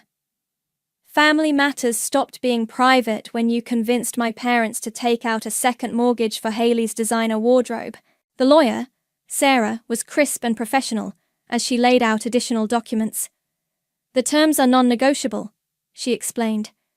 Miss Veronica will assume the second mortgage and clear all outstanding debts in exchange for financial oversight and specific behavioral conditions. Behavioral conditions? Mom finally spoke. Like we're children? Like you're people who made very poor decisions, I corrected, and need supervision to avoid making them again. And if we refuse? Aunt Maria challenged. I pulled up the bank's foreclosure notice on my laptop. Then Mum and Dad lose the house next month. Your credit card debt goes to collections, and that audit the IRS is planning for your consulting business, Aunt Maria, It won't be pretty. The color drained from her face. How did you? I have resources now, I said simply. And unlike some people, I know how to use them. Dad was reading the final pages. You'll pay off everything? Just like that? Not just like that. I pointed to the signature line. You'll be on a strict budget. No more enabling Haley. No more secret loans. And you'll all attend financial literacy classes. This is humiliating, Aunt Maria stood up. More humiliating than bankruptcy? Patrick asked mildly. Because that's where you're headed without Veronica's help. Mum reached for the pen with shaking hands. We don't have a choice, do we? You always have a choice, I said quietly. Just like you had a choice 3 years ago. The next hour was filled with signatures and notarizations. With each page, I watched my family's autonomy slip away, just like my college fund had slipped away that Sunday evening. One more thing, I said, as Sarah packed up the documents. Haley comes home. What? Aunt Maria's head snapped up. Part of the agreement. I'm buying her a ticket back from Thailand. She gets a job, a real one, and starts paying back what she owes. She's not ready. She's been ready her whole life, I cut in. She just never had to be responsible because you were all too busy protecting her from consequences. After they left, Patrick poured us both a drink. That was brutal. It was necessary. I took a sip. They needed to understand. Understand what? That actions have consequences. That responsibility isn't a punishment. It's a privilege. That the practical one, the responsible one, the one they all underestimated. I smiled into my glass. She was paying attention all along. My phone buzzed. A text from Mom. We never meant to hurt you. I typed back. I know, but you did. Now we all learn from it. Patrick raised his glass. To karma? To karma. I clinked my glass against his. And to the next family dinner, on my terms this time. Outside, the city lights twinkled like stars, and somewhere in Thailand, my cousin was about to receive a very interesting email about her all-expenses-paid trip home. The thought made me smile. Sometimes revenge isn't about destroying people. Sometimes it's about forcing them to rebuild themselves, brick by painful brick. And I would be there, watching every step of the construction. Your credit card was declined, I said, sliding the plastic across the kitchen counter to Mom. Want to explain the attempted purchase at Nordstrom? 2 weeks had passed since the agreements were signed. Mum stood in my apartment's kitchen, looking like a teenager caught sneaking out. It was just a small thing, she mumbled. A dress for Haley's welcome home dinner? I pulled up the purchase attempt on my tablet. $479 isn't small, Mum, and it's definitely not within the approved budget. She needs something nice for her first day at the office job you arranged. She needs to learn the difference between wants and needs, I corrected. Something you and Aunt Maria never taught her. The elevator dinged, and Patrick walked in with several shopping bags. Mission accomplished. Picked up everything on the list. What's that? Mom asked. Haley's work wardrobe, I said. From Target and H&M, professional, appropriate, and within budget. Target? Mom looked horrified. But she's never had to shop at Target? Never had to check price tags? Never had to work for anything? I started unpacking the bags. That's exactly the problem. My phone buzzed. A text from Dad. Maria's asking for an advance on next month's allowance. Excuse me, I told Mom, stepping into my office to make a call. Hello? Aunt Maria answered on the first ring. No advances, I said firmly. But the country club dues are not covered in the agreement. We discussed this. Your membership has been cancelled. How am I supposed to maintain my social connections? The same way normal people do, through work and genuine relationships, not overpriced cocktails and gossip. Back in the kitchen, Mom was fingering one of the blouses Patrick had bought. It's actually quite nice. Life doesn't end when you shop at regular stores, Mom. I sat down beside her. How are the financial literacy classes going? She blushed. Did you know we've been calculating interest wrong all these years? No wonder the credit cards got so out of control. Speaking of control, Patrick interjected, Haley's flight lands in 3 hours. Mom straightened up. I should go pick her up. No, I said firmly. Remember the agreement. I'm picking her up. Alone. 3 hours later, I stood at the international arrivals gate, watching as my cousin emerged looking tanned and considerably less designer-clad than when she'd left. Veronica? She blinked in surprise. Where's Mom? Your welcome wagon has new management. I gestured toward the exit. Let's go. In the car, she fidgeted with her worn backpack. Mom said you're, rich now? And you're helping everyone? I'm helping them help themselves, I corrected, pulling onto the highway. Starting with you. Me? But I'm fine. I just needed some time to… Find yourself? In 5-star resorts using stolen money? She fell silent. Here's your new schedule. I handed her a folder. Work starts Monday at 8 a.m. sharp. You'll be an administrative assistant at a real estate office. Salary is $35,000 a year. That's nothing. My handbag collection alone was worth, I interrupted. Past tense. You'll live in the apartment I've arranged, with a roommate. Rent will be deducted from your salary, along with a reasonable repayment plan for the money you wasted. You can't do this! I pulled into a parking spot at her new apartment building, modest, but clean and safe. Actually, I can. Your mother signed the papers. You can either accept these terms, or… I shrugged. Well, Thailand might look welcoming, but your passport has been flagged. You didn't. I did. Welcome to responsibility, cousin. Upstairs, her new roommate Rachel was waiting, a sensible nursing student I'd carefully selected. Your room's through there, Rachel pointed. We split utilities and groceries. House rules are on the fridge. Haley looked around the simple apartment, then at her single suitcase of remaining possessions.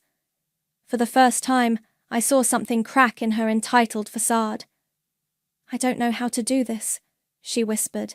That's why you have Rachel, I said. And mandatory life skills classes twice a week. You'll learn. And if I refuse, then you can explain to the police about the fraudulent credit cards you opened in your mother's name. Her head snapped up. How did you… I know everything now, Haley. Every secret. Every lie. Every scheme. I headed for the door. See you at work on Monday. Don't be late. Outside, Patrick was waiting in his car. How'd it go? Phase 1 complete, I smiled. Now for the real test. Family dinner tomorrow night. You're enjoying this, aren't you? Enjoying? No. I watched the lights come on in Haley's window. But sometimes the hardest lessons are the most necessary ones. I can't believe you're making us eat here, Aunt Maria hissed, looking around the casual family restaurant with barely concealed disdain. What's wrong with it? I asked innocently. The portions are generous, and it's within everyone's new budget. Our first official family dinner under the new arrangement was going exactly as I'd expected. Haley sat quietly in her work clothes, exhausted from her first week of actual employment. Mum and Dad kept exchanging nervous glances, while Aunt Maria looked like she'd swallowed a lemon. I got my first paycheck today, Haley announced suddenly. It seemed small. That's because of taxes, I explained, and the automatic deductions for your repayment plan. Speaking of plans, Aunt Maria straightened up. I've been thinking about my consulting business. Your non-existent consulting business? I raised an eyebrow. The one you used to launder money? The table fell silent. Even the nearby diners seemed to pause. I don't know what you're talking about, she whispered fiercely. I pulled out my tablet. Really? Should we discuss the offshore accounts? The fake invoices? The reason you pushed so hard for Haley to get that money? Dad's fork clattered onto his plate. Maria, what is she talking about? Nothing. She's just trying to… I have proof, I cut in, of everything. Would you like me to share it with the IRS, or would you prefer to stick to our agreement? Aunt Maria's face crumpled. For the first time in my life, I saw her mask completely slip. I needed the money, she whispered. After Tom left, I couldn't let anyone know we were struggling. So, you sacrificed my future to maintain appearances? I leaned forward. Convinced my parents to give away my college fund to cover your tracks? Veronica. Mom reached for my hand. Please. No, Mom. It's time for the truth. I turned back to Aunt Maria. You didn't care about Haley's education. You needed that money to cover your debts before they caught up with you. And you used your own daughter to do it. Haley's head snapped up. What? Tell her, Aunt Maria. Tell her why you really pushed her to go to Harvard. Why you encouraged her to spend so extravagantly. Mom? Haley's voice cracked. Is that true? Aunt Maria burst into tears. I was trying to protect us, our lifestyle, our status. Your lies, I finished. And now look where we all are. Mum and Dad nearly lost their house. Haley wasted 2 years. And me? I laughed softly. Well, I guess I should thank you. Thank her? Dad looked confused. If you hadn't taken my future away, I might never have built my own. I signaled the waiter. By the way, I'm buying the tech company that's trying to acquire us. The papers will be signed next week. Buying them? Patrick, who'd been quietly observing, sat up straighter. You never mentioned…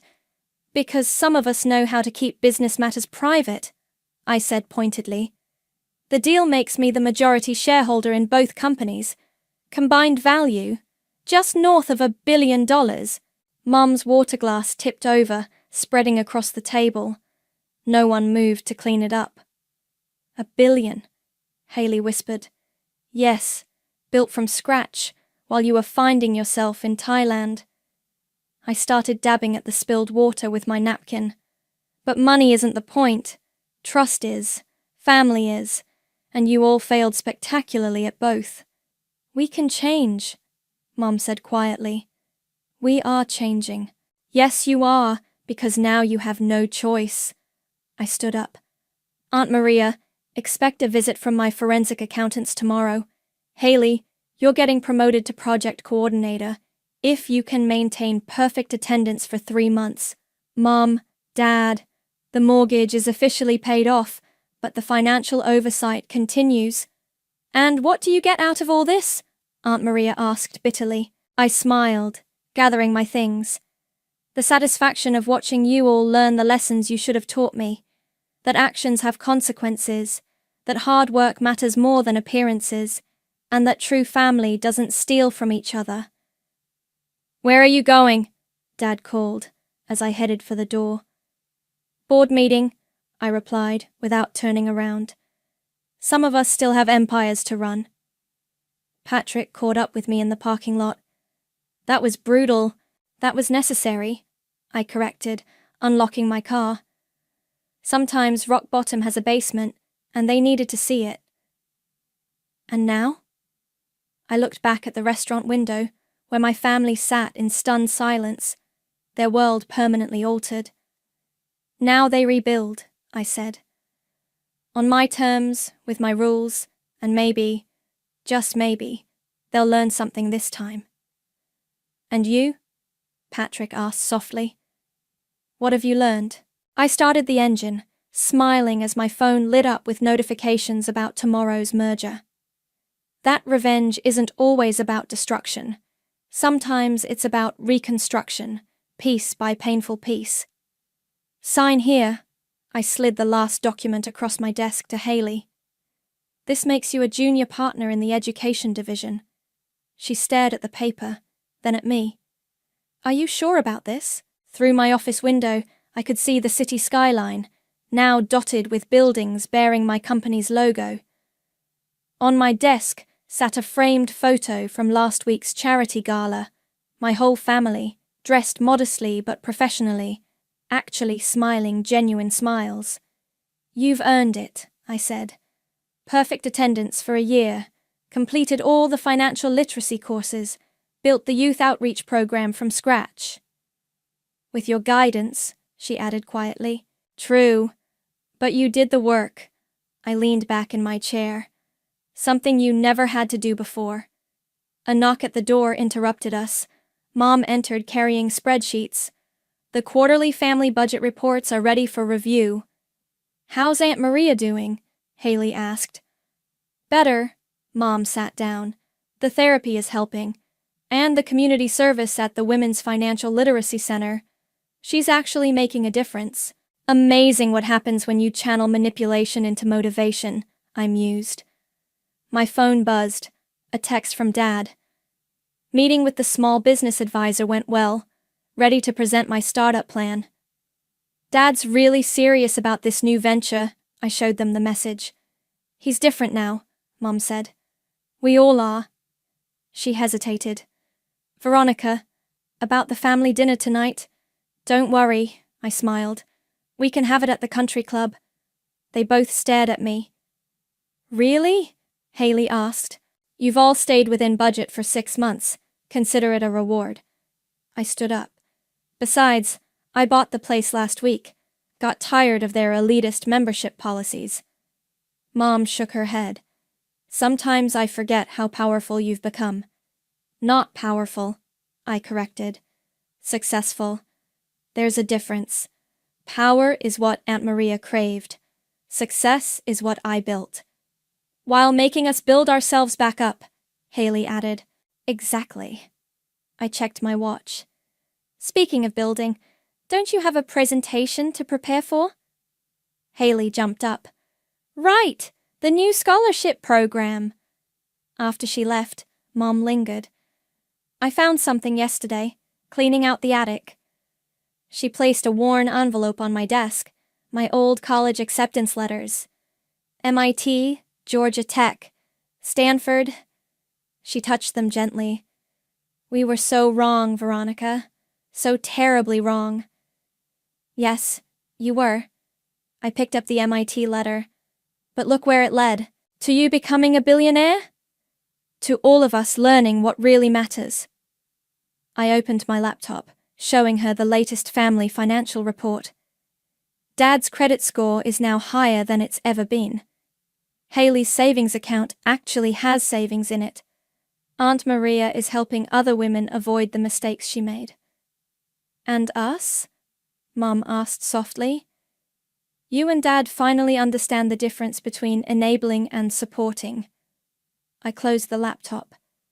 "That's worth more than any amount of money." Patrick appeared in the doorway. "Ready for the board meeting?" "Almost." I turned to Mom. "Will you be okay handling the family trust disbursements this quarter?" She straightened proudly. "I haven't made a single accounting error in 8 months." "I know." I hugged her. "That's why I'm letting you do it solo this time." After she left, Patrick sat down. "You know, when this all started, I thought you were just out for revenge." "So did I." I looked at the family photo again. "But somewhere along the way, it became about reconstruction, about building something better from the ruins of what they destroyed." "Including them?" "Especially them." I gathered my files for the board meeting. They needed to fall apart to rebuild properly, to understand that success isn't about appearances or shortcuts. And now we're actually becoming the family we pretended to be. I smiled. Just with better financial habits and a lot more honesty. "Speaking of honesty," Patrick grinned, "wait until they hear about the education initiative you're launching. Free STEM education for 5,000 underprivileged students?" I picked up my tablet. "That's tomorrow's surprise. One step at a time." As we headed to the boardroom, I passed Haley, giving a tour to potential scholarship recipients. Aunt Maria was leading a financial literacy workshop in the conference room. Dad was in the innovation lab, sketching out his business plan. They weren't perfect, neither was I, but we were better, stronger, wiser, more genuine. Sometimes the best revenge isn't about getting even. It's about getting better, about turning betrayal into betterment, hurt into healing, and broken trust into something stronger than before. And as I walked into the boardroom, ready to change more lives through education, I realized that success really is the best revenge, especially when it lifts everyone up along the way. The sound of Alex's voice sliced through the clatter of dishes like a sharp knife. "Alara, bring me some tea now." I paused, my hands submerged in soapy water. "Hold on, I'm doing the dishes." "What?" His tone was incredulous, laced with impatience. "Stop that and bring me the tea quickly. Can't you follow simple orders?" "But I started, only to be interrupted. "What a useless wife you are. Make me some sweet coffee, please." It was Mrs. Whitmore, my mother-in-law, speaking from the living room. She sat there, devouring a slice of cake she'd taken from the fridge, her eyes glinting with malice. I sighed, glancing at the mountain of dishes. "There are so many. Leave them for later. Just do what we say, useless wife." Alex's voice was a whip, each word stinging. I was Alara, a 28-year-old working mother, trapped in a life that felt more like a prison than a home. Married at 23, I had hoped for love and companionship. Instead, I found myself in the clutches of Alex and his overbearing mother. Our son, only 4, was the sole source of joy in my bleak world. We lived in Alex's parents' house, a decision forced upon me under the guise of caring for Mrs. Whitmore after my father-in-law's passing.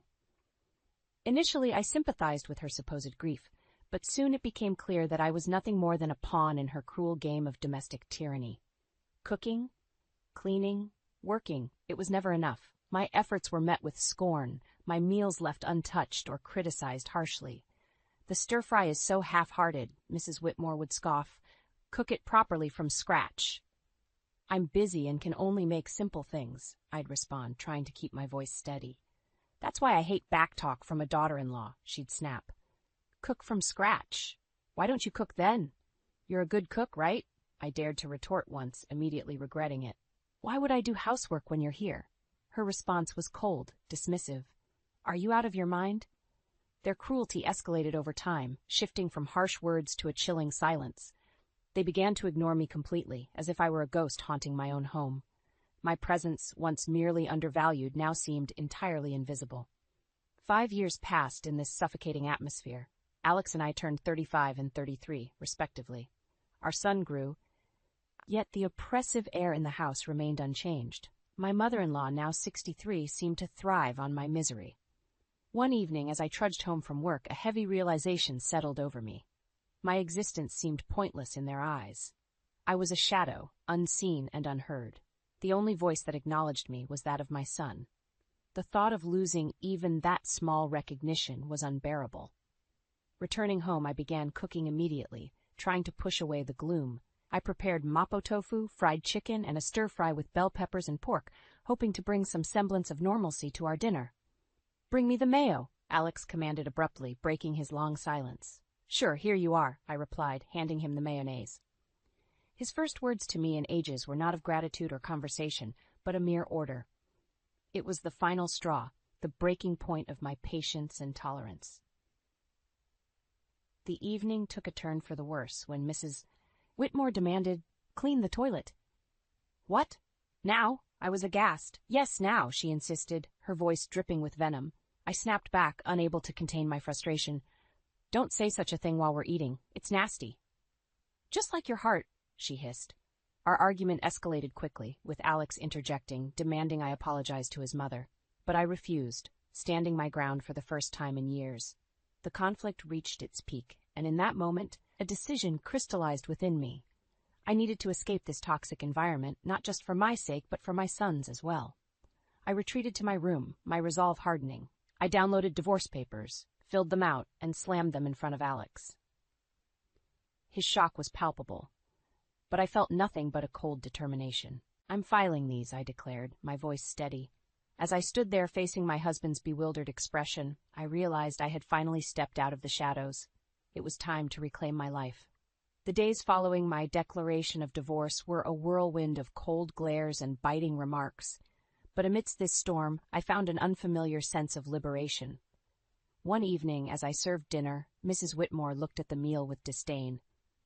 "You call this food? Even a child cooks better." I bit my tongue, focusing on my son's smiling face. "Eat up, sweetheart. I made your favorite tonight." Alex chimed in, his voice dripping with sarcasm. "Oh, playing the perfect mother now, are we? What a joke." I could feel the anger bubbling inside me, but I kept my composure. "I'm just trying to make a nice dinner for our son." Mrs. Whitmore snorted. "Don't act high and mighty. You're just a burden in this house." The tension at the table was palpable. Alex's attempts to belittle me only intensified. "So, Alara, have you thought about how you'll survive after the divorce? You can barely keep a house, let alone your own life." I looked him straight in the eye. "I have been supporting this family for years. I'm not worried about taking care of myself and our son." His smirk faded slightly, a flicker of unease crossing his face. Mrs. Whitmore quickly intervened. "Don't be absurd. You need us more than we need you." The conversation turned to finances, a topic they usually avoided. "You do realize that without my salary, this household would crumble?"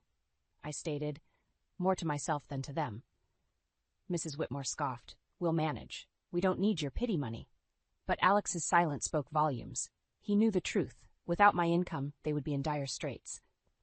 In the following days, their behavior became increasingly erratic. Mrs. Whitmore would oscillate between trying to sweet-talk me into staying and hurling insults when I didn't comply. Alex, on the other hand, seemed lost, his arrogant facade crumbling as the reality of his financial dependence became undeniable. One afternoon, I overheard a conversation between them that chilled me to the bone. "She can't leave us like this," Alex hissed. "We need her money." Mrs. Whitmore's reply was cold and calculated. "Don't worry. I have a plan. We'll make her life so miserable she won't dare to leave." Hearing their true intentions laid bare was a revelation. They didn't care about me or even our son. It was all about control and money. That night, as I lay in bed, a plan began to form in my mind. If they wanted a battle, I would give them one. But it wouldn't be fought with words or petty arguments. I would hit them where it hurt the most, their pride and their pockets. The next morning, I started putting my plan into action. I contacted a lawyer, a sharp, no-nonsense woman who came highly recommended. "I want a divorce, and I want to make sure they don't get a penny more than they deserve," I told her. She nodded, her eyes glinting with determination. "We'll make sure of that. You've been the sole breadwinner, right? We'll use that." As the days passed, my resolve only grew stronger. I started documenting everything. The insults, the financial manipulation, even the smallest of grievances. It was time to turn the tables. It was time for them to face the consequences of their actions. And as I built my case, a sense of empowerment filled me. For the first time in years, I felt like I was in control of my own destiny. The shadows of contempt were slowly lifting, and in their place, a new dawn was emerging. As the divorce proceedings began, the atmosphere in the house grew increasingly toxic. Yet, with each passing day, my sense of fear diminished, replaced by a steely resolve. One evening, Mrs. Whitmore tried a different tactic. "Alara, dear, why don't we forget all this nasty business? You know we're family." Her words dripped with insincerity. I met her gaze, unwavering. "Family doesn't treat each other the way you've treated me." Alex, who had been quietly observing, scoffed. "Oh, playing the victim now? You're not as innocent as you pretend to be." I felt a surge of anger, but kept my voice calm. "I'm not playing anything, Alex. I'm just no longer willing to be your scapegoat." The conversation turned, as it often did, to finances. "You think you can just take our son and leave? How will you support him?" Alex challenged. I smiled, a small, confident curve of my lips. "I've been supporting this family for years. I think I can manage." Mrs. Whitmore's expression twisted into a sneer. "You're nothing without us. You'll come crawling back." But their words no longer held power over me. I knew my worth, and I knew the truth. The next day, I met with my lawyer again. She laid out the strategy clearly. "We'll expose their financial dependency on you. It will play a crucial role in the custody battle and the division of assets." I nodded, feeling a sense of vindication. The law was on my side, and I was ready to fight. Back at home, the tension reached a boiling point. Mrs. Whitmore's attempts to undermine me became more desperate. "You think you're so smart," she spat one evening. "But you're just a cold-hearted woman, abandoning your family." I looked her straight in the eyes. "No, I'm a woman who's finally standing up for herself." Alex jumped in, his voice laced with venom. "You'll regret this. You can't survive without me." But his threats fell on deaf ears. I was done being intimidated. As the days went by, my preparations for the court battle intensified. I gathered financial statements, recorded their abusive remarks, and collected evidence of their negligence. One afternoon, as I was organizing my documents, my son came to me. "Mom, are we going to be okay?" His voice was small, uncertain. I pulled him into a hug, feeling a surge of protectiveness. "Yes, sweetheart, we're going to be just fine. We're leaving this place, and we're going to start a new, happy life. Just you and me." His arms tightened around me, and in that moment, I knew I was making the right decision. I was fighting, not just for myself, but for my son's future. The day of the court hearing loomed closer, and with it, a sense of impending freedom. I was ready to face Alex and Mrs. Whitmore, ready to end their reign of control and emotional abuse. I was ready to reclaim my life and give my son the peace and happiness he deserved. It was time for justice, and I was determined to see it served. The day of the court hearing arrived, a day I had been anticipating with a mix of dread and determination. As I sat across from Alex and Mrs. Whitmore in the courtroom, I felt a sense of surrealism. This was the moment where everything would change. The proceedings began with a cold formality. Alex's lawyer portrayed him as a devoted husband and father, struggling under the weight of false accusations. Mrs. Whitmore played the part of the grieving mother-in-law, wronged by an ungrateful daughter-in-law. But their performance was transparent, their lies brittle. When my turn came, I spoke clearly, my voice steady. "I have been the sole provider for this family for years. My husband's unemployment and his mother's manipulation have been constant sources of strain." Alex interjected, his voice laced with false hurt. "Alara, how can you say these things? I've always supported you." I turned to him, my gaze unwavering. "Support is more than just words, Alex. It's about actions, and your actions have shown nothing but selfishness and cruelty." The judge listened intently as I presented my evidence. Financial statements, recordings of their verbal abuse, testimonies from neighbors who had witnessed their behavior. The truth was undeniable. As the evidence mounted, Alex's facade began to crumble. Mrs. Whitmore's composure cracked, her mask of innocence slipping away. The courtroom was silent, the air thick with tension. Then came the revelation that sealed their fate. My lawyer presented photographs and documents proving Alex's infidelity and Mrs. Whitmore's illicit affair with a wealthy neighbor, Mr. Harwood. The courtroom erupted in murmurs as the images were displayed, showing them in compromising positions, their deception laid bare for all to see. Alex's face turned ashen, his eyes wide with shock. Mrs. Whitmore's expression twisted into one of fury, her hands trembling. You invaded our privacy." Mrs. Whitmore shrieked, her voice shrill. I looked at her, my voice calm but firm. "No, I exposed the truth, a truth that you both have been hiding for too long." The judge called for order, but the damage was done. Their credibility was shattered, their lies exposed in the harsh light of the courtroom. As the hearing came to a close, the judge's verdict was clear. I was granted full custody of our son, and a fair division of assets was ordered. Alex and Mrs. Whitmore were left with little more than their shattered reputations. Walking out of the courtroom, I felt a weight lift off my shoulders. The years of manipulation and emotional abuse were finally over. I had stood up to my oppressors and emerged victorious. But the sweetest moment came when my son ran into my arms outside the courthouse, his face bright with relief and happiness. "We did it, Mom," he said, his voice filled with joy. "Yes, we did," I replied, holding him close. "We're free now. It's just the beginning for us." And as we walked away, hand in hand, I knew that this was not just a victory for me. It was a victory for every person who had ever been made to feel small, powerless, or unworthy. It was a victory for truth and justice. It was the start of a new chapter, a chapter filled with hope and the promise of a brighter future. The aftermath of the court ruling was immediate and tumultuous. Word of Alex and Mrs.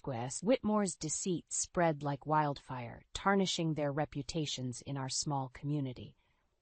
They were no longer able to hide behind their facade of respectability. In the days following the verdict, I focused on rebuilding my life with my son, but I couldn't ignore the sense of satisfaction that came from knowing Alex and Mrs. Whitmore were facing the consequences of their actions. One evening, as I was preparing dinner, I received an unexpected visitor. It was Mr. Harwood's wife, Mrs. Harwood, her eyes red with unshed tears. "Alara, I heard about everything. I can't believe what Sylvia, Mrs. Whitmore, did." Her voice broke, and I could see the pain etched on her face. I invited her in, offering a cup of tea. As we sat at the kitchen table, she poured out her heartache. I trusted her as a neighbor, as a friend, and to think she was having an affair with my husband. I listened, offering words of comfort. It was clear that Mrs. Whitmore's actions had caused more damage than she had ever anticipated. The next day I encountered Alex in town. He was a shadow of the man he once was, his arrogance replaced by a look of defeat. "Alara, please, can we talk?" he asked, his voice barely above a whisper. I stopped, facing him. "What is there to talk about, Alex?" He fidgeted, unable to meet my eyes. I'm sorry for everything. I didn't realize how much I depended on you, on your strength." His apology, though late, was a testament to the shift in power. He had lost everything, his dignity, his home, his family, and in that loss he had finally recognized his own faults. But it was Mrs. Whitmore who faced the harshest backlash. Her affair with Mr. Harwood had not only ruined her reputation, but had also led to legal troubles. Mrs. Harwood had filed for divorce and was pursuing a lawsuit against her for alienation of affection. I heard about Mrs. Whitmore's plight from neighbors, the whispers and rumors painting a picture of a woman undone by her own actions. She had become an outcast, shunned by those she had once considered friends. One afternoon, I saw her at the grocery store, her eyes downcast as she hurried through the aisles. Our paths crossed, and for a moment our eyes met. The look of resentment and defeat in her eyes was unmistakable. "You did this to me," she hissed under her breath as she passed by.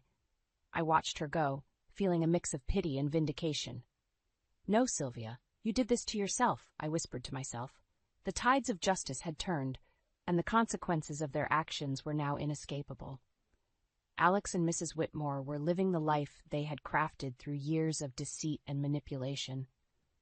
And as I watched them struggle with the aftermath, I knew that the best revenge was living well, free from their toxic influence. As I turned my focus back to my son and our new life, I realized that this was not just a story of revenge. It was a story of liberation, of breaking free from the chains of abuse and control. And as I looked to the future, I knew that the best was yet to come. Glass shattered downstairs, followed by a muffled curse that made my blood run cold. I knew that voice. The same voice that had criticized my wedding dress, my choice of career, and most recently, my parenting skills. I gripped the baseball bat from behind our bedroom door, my bare feet silent on the hardwood floor. Charlie slept peacefully in his room, unaware that his grandmother had just broken into our house at 3 in the morning. The kitchen lights blazed as I crept down the stairs. Dolly Monroe stood amid a sea of scattered luggage, holding a broken flower vase like it personally offended her. Her silver-streaked hair was perfectly coiffed despite the ungodly hour. "Really, Penelope? These hideous flowers by the door? I told Mark you have no sense of style." She dropped the broken pieces into the trash without a hint of remorse. "Where's my son? What are you doing in my house, Dolly? Don't be dramatic. I'm moving in." She wheeled another suitcase through the doorway. "Marcus knows all about it." My fingers tightened around the bat. "Mark knows nothing about this." "Oh, but he does." She pulled out her phone, showing me a text conversation. "He agreed weeks ago. Didn't he tell you?" My husband's messages glowed on the screen. "Of course you can stay, Mom. As long as you need. Dated 3 weeks ago." The bat lowered to my side as reality sank in. My own husband had betrayed me, invited his mother into our sanctuary without a single word to me. Now, be a dear and help me with these bags. Dolly gestured to the pile of expensive luggage cluttering my entryway. The guest room needs a thorough cleaning, by the way. I noticed cobwebs last time I visited. There is no guest room anymore. It's Charlie's playroom. Her face hardened. Well, that won't do at all. We'll move his things tomorrow. Children don't need that much space anyway. You're not touching my son's room. Don't be difficult, Penelope. I raised Marcus just fine without all these modern parenting notions. She began dragging a suitcase toward the stairs. Speaking of which, I've noticed Charlie seems quite attached to you. Not healthy at his age. My chest tightened. He's 2. Precisely. Marcus was much more independent at that age. But we'll work on that. Footsteps creaked overhead, Mark, finally awakening to the chaos below. I watched him descend, his face shifting from confusion to recognition to guilt. Mom? What are you doing here now? I thought you weren't coming until next month. Plans changed, darling. She kissed his cheek, shooting me a triumphant look. The house sold faster than expected. But you said any time was fine, remember? Mark's eyes met mine, pleading for understanding. Penny, I meant to tell you. When? The word came out sharp enough to make him flinch. When exactly were you planning to tell me your mother was moving in? Don't be angry with him, Dolly interjected. He's such a good son, taking care of his mother in her time of need. A cry echoed from upstairs, Charlie, awakened by the commotion. Before I could move, Dolly was already heading toward the stairs. I'll get him. Poor dear needs his grandmother's touch. Don't you dare. My voice was barely a whisper, but it stopped her mid-step. Touch my son, and I swear. Penny! Mark's shock at my tone only fueled my rage. No. I moved between Dolly and the stairs. This is my house. My son. You don't get to waltz in here and take over. Dolly's smile never wavered. Oh, sweetheart. I already have.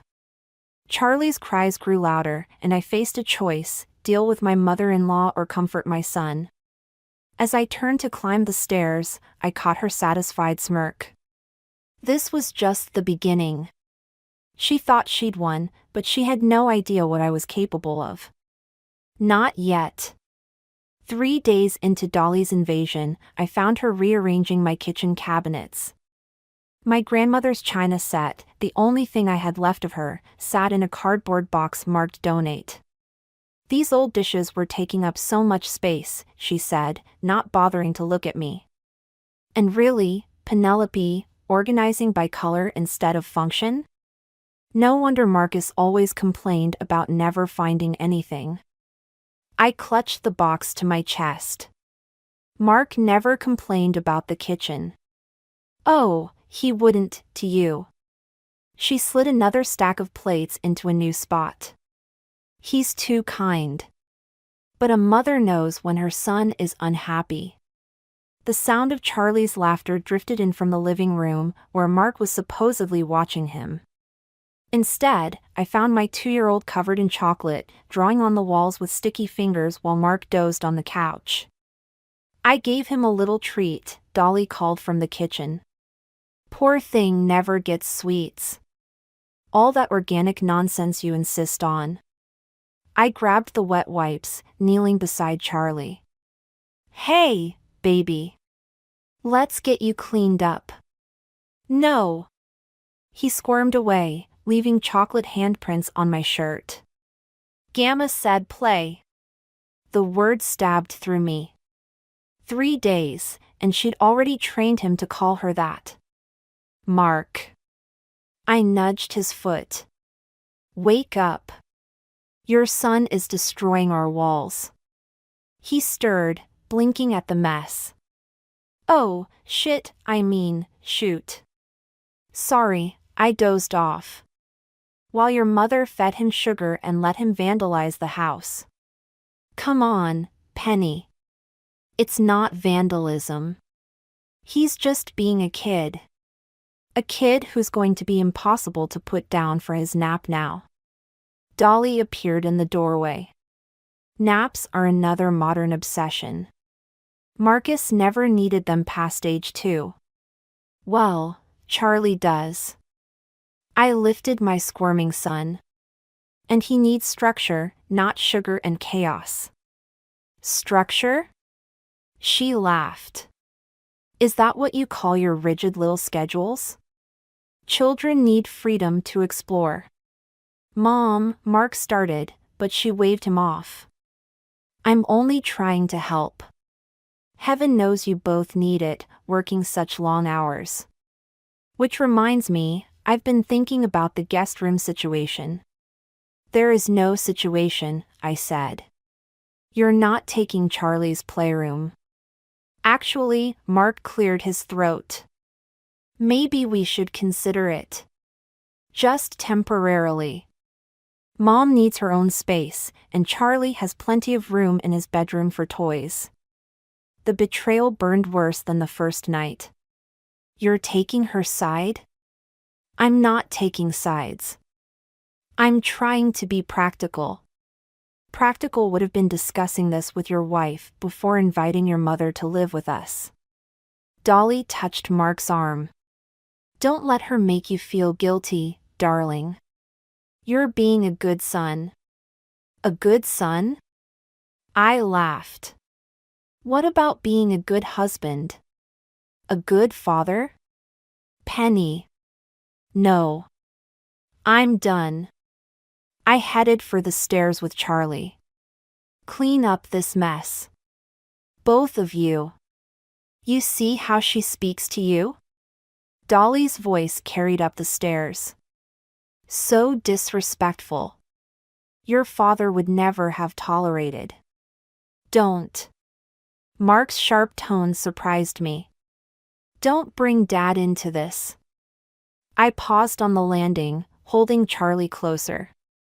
I'm only saying what he would have said, Dolly continued, her voice softening. He always worried about you, you know. Worried you'd let someone control you.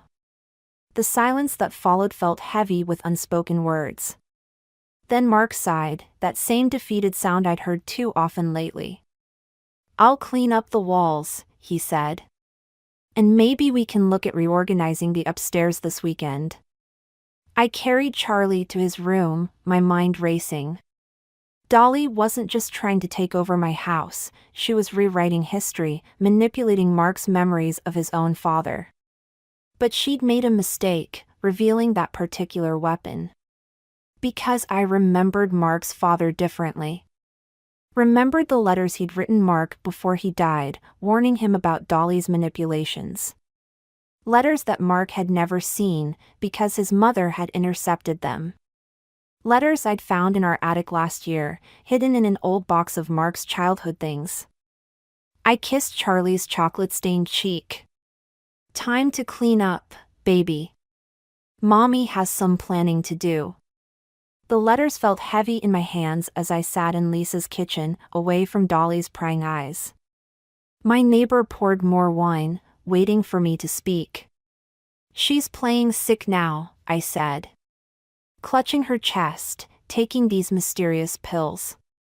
Mark's completely falling for it. Classic manipulation. Lisa leaned forward. What's in the letters? Everything. His father knew what she was doing, tried to warn Mark before he died. I spread the yellowed pages across her counter.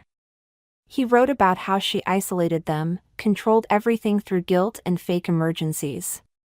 A text lit up my phone, Mark asking where I was. I ignored it.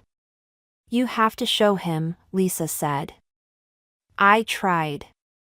This morning, I mentioned his father's concerns about Dolly. He shut down completely, said I was being cruel bringing up painful memories. While she gets to weaponize those same memories? My phone buzzed again. This time it was Dolly. Marcus is worried sick. I'm not feeling well, and Charlie keeps asking for his mother. She's good, I muttered, showing Lisa the text. Really good. You need to get back, don't you? I nodded, gathering the letters. Thanks for the wine. And the sanctuary. The house was quiet when I returned, too quiet. I found Mark in the kitchen, his face grave. Where were you? He asked. At Lisa's. I needed a break. While Mom was having chest pains? My stomach clenched. What? She could barely breathe, Penny. Charlie was crying, and you weren't here. I was gone for 2 hours. The doctor's coming tomorrow. He wouldn't meet my eyes. Mom thinks the stress is making her condition worse. What condition? She's never mentioned any condition before. Because you never bothered to ask. His outburst startled us both. You've been hostile since she arrived. Maybe if you tried to understand. Understand what? How she's systematically taking over our home. Undermining every decision I make about Charlie? She's trying to help. No, she's manipulating you. Just like she always has. His face hardened. You don't know anything about my mother. I know your father tried to warn you about her. Don't. He wrote you letters, Mark. Letters she hid from you. Stop it. He turned away. I'm not having this conversation. From upstairs, Dolly's voice carried down, Marcus? I'm feeling quite faint. He rushed past me without another word. I followed, reaching the top of the stairs in time to see Dolly swooning dramatically on the landing, one hand pressed to her heart. Maybe we should go to the hospital, Mark suggested, supporting her. No, no. She patted his arm weakly. I just need rest. And perhaps if things were calmer here. Her eyes met mine, triumphant despite her performance. I'll make you some tea, Mark said. Such a good son. She smiled. Oh, and Penelope? Charlie's toys are everywhere in that playroom. I nearly tripped. We really must do something about that space. I watched them disappear into her temporary room, the room she was systematically turning permanent. Through the partially open door, I heard her murmuring to Mark. I hate to say it, darling, but I'm worried about Penelope. These accusations, the hostility. It reminds me of your father's sister. You remember what happened to her? Mom, please. I just don't want history repeating itself. Especially with Charlie so young. I backed away, my hands shaking. She wasn't just trying to take my home or undermine my marriage. She was laying groundwork, planting seeds of doubt about my stability, my fitness as a mother. In Charlie's room, I found him sleeping peacefully, clutching the stuffed elephant I'd given him. Dolly had tried to replace it with a new toy, but he'd refused. My small victory. I touched his soft cheek, making a decision. The letters weren't enough. I needed more, concrete evidence of her manipulation, her lies. And I needed to move fast, before she convinced Mark I was the threat to our family's stability. Sweet dreams, baby, I whispered. Mommy's going to fix this. Whatever it takes.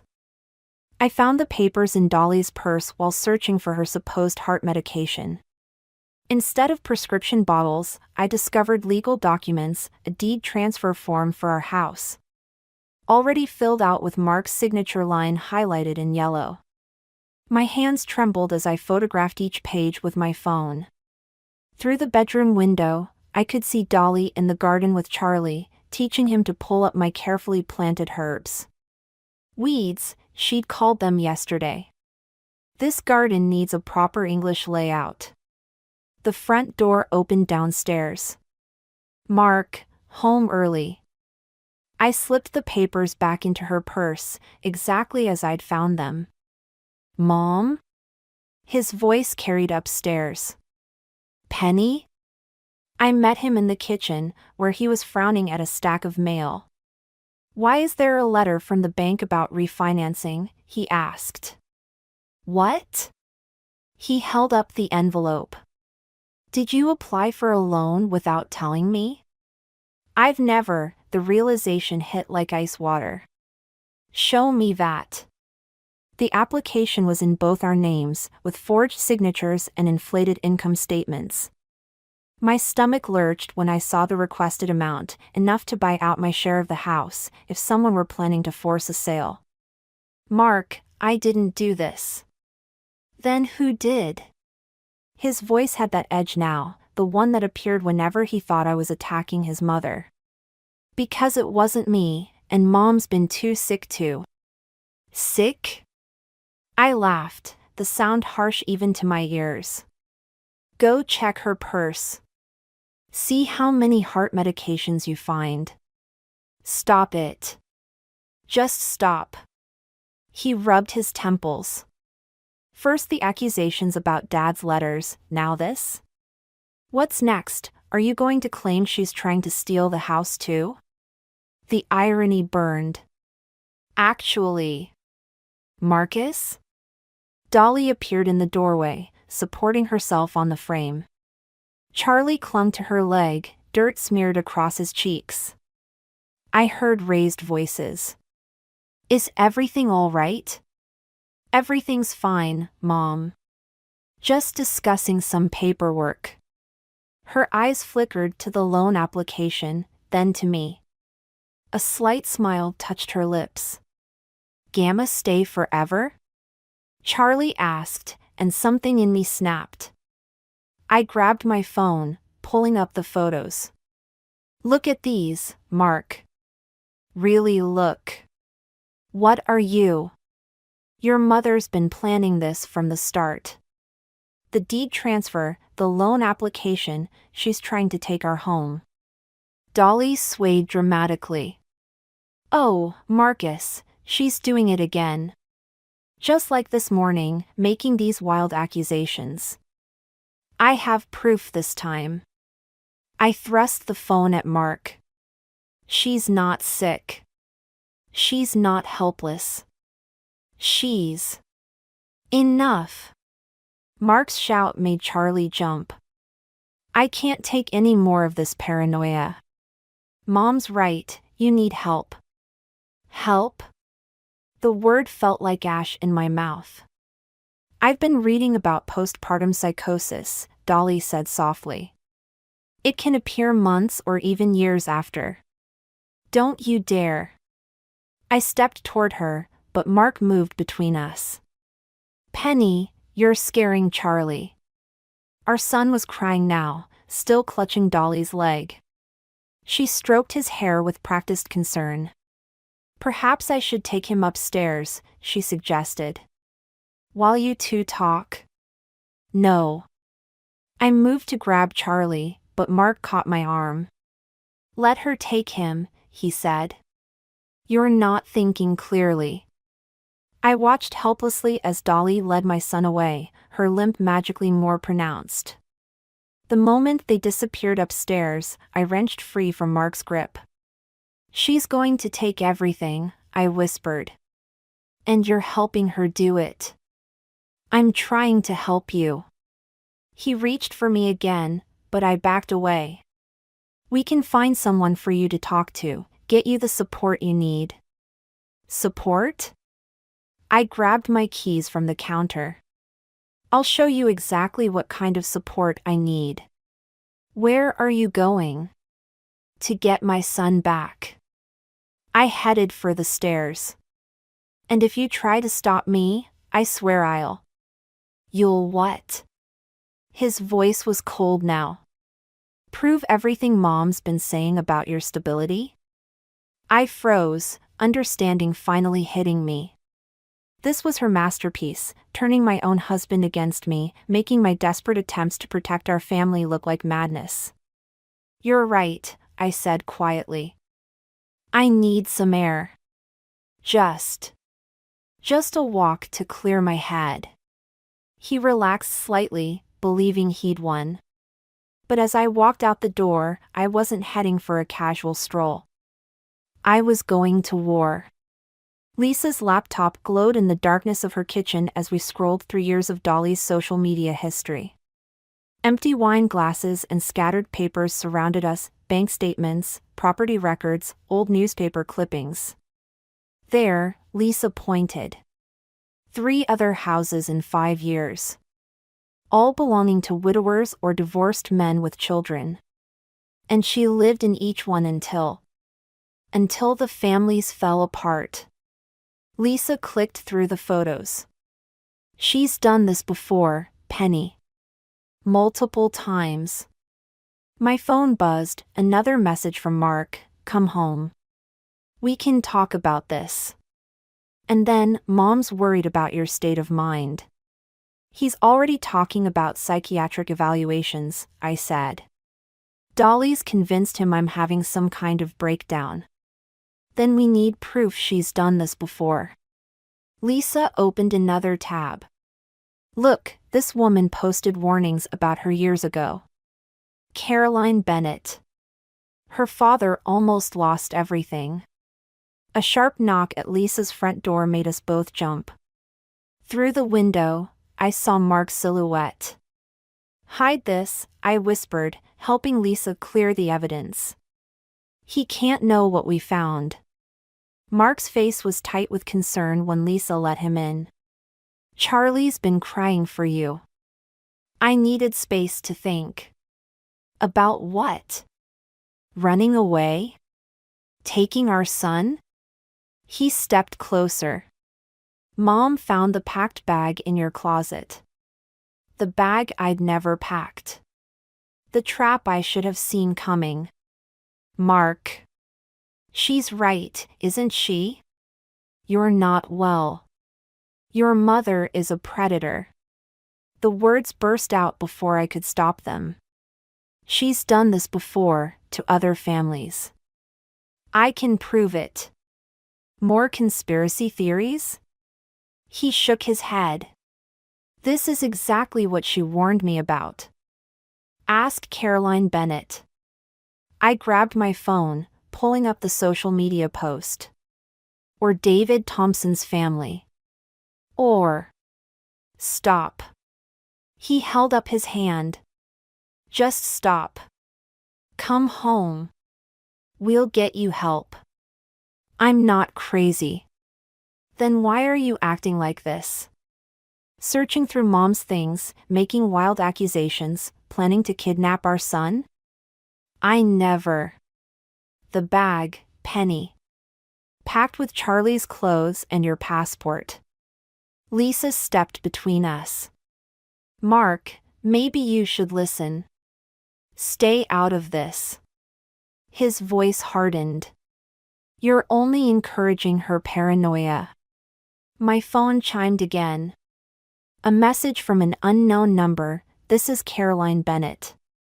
Lisa reached out. We need to talk about Dolores Monroe. Hope flared, but I kept my expression neutral. Fine, I said. You're right. I need to come home. Mark's relief was painful to watch.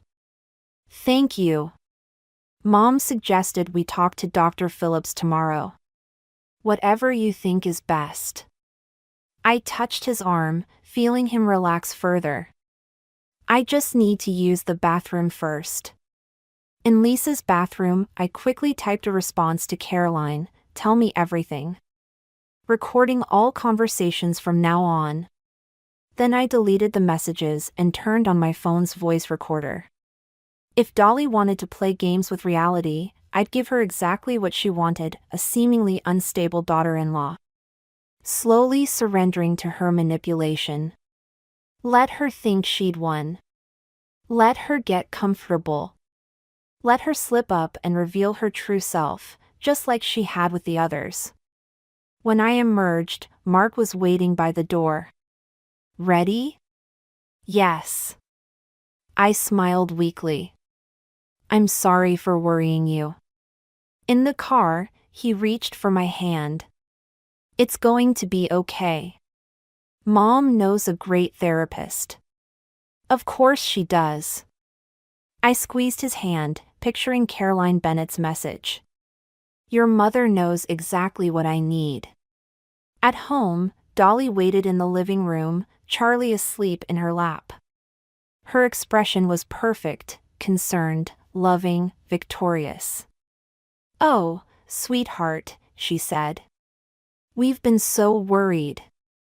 I let my shoulders slump in defeat. I know. I'm sorry. She patted the couch beside her. Sit. Tell me what's troubling you. As I sat down, my phone silently recording in my pocket, I thought about all the other families she destroyed. All the other lives she'd invaded and dismantled. You're right, I whispered. I need help. Her smile widened, and in that moment, I saw what Caroline Bennett must have seen, the predator beneath the mask, already savoring her victory. But this time would be different. This time, her prey was hunting back. Caroline Bennett's testimony played through my phone's speaker, her voice trembling even years later. She destroyed my family. Made my father think I was unstable, dangerous. By the time we realized what she'd done, she already had control of everything. I watched Mark's face as he listened, searching for any sign of recognition. We sat in our kitchen at midnight, Charlie safely asleep upstairs. While Dolly attended her doctor's appointment, really a meeting with her lawyer about the house deed. There are others, I said softly. David Thompson's family. The Hendersons. All the same pattern. Mark stared at his hands. This could be anyone. Some angry ex-daughter-in-law making accusations. Check the dates. The properties. It all matches. You've been investigating my mother? His voice hardened. Working with these strangers to build some case against her? To protect our family. From what? She's helped us. Taken care of Charlie, supported us. Supported us? I played another recording, Dolly on the phone with her lawyer yesterday. Once the deed transfer is complete, we can discuss options for removing her from the property. Marcus will understand eventually. He always does what's best for family. The kitchen door creaked. We both turned to find Dolly standing there, her face a perfect mask of hurt betrayal. Oh, Marcus, she whispered. What has she done to you? Done to him? I stood, finally ready for this confrontation. Tell him about the others, Dolly. Tell him what happened to their families. Others? She moved to Mark's side, touching his shoulder. Darling, this is worse than I feared. She's created an entire conspiracy. Stop lying. I thrust my phone forward, playing Caroline's testimony again. Your name is on all the property records. The dates, the pattern. Anyone could fake those recordings. Dolly's voice cracked perfectly. I knew you were troubled, but this elaborate plot to turn my son against me. Plot? I laughed. Like the planted bag in my closet? The forged loan documents? What documents? Mark asked. The ones that disappeared from her purse after I photographed them. I reached for my phone again, but the screen was black. Dead battery. No, no, no. Sweetheart, Dolly said to Mark, remember what Dr. Phillips said about paranoid delusions? The elaborate stories they create? I'm not, I stopped, seeing Mark's expression. You've already been talking to doctors about me? We had to, he said. Mom's been worried. Of course she has. I backed away from them both. She's been planning this from the start. Planning what? Dolly's voice rose. To help you? To support this family while you spiral further into these dangerous fantasies? Mark, please. I grabbed his arm. Call Caroline Bennett. Talk to the others. Just investigate. He pulled away. I did investigate.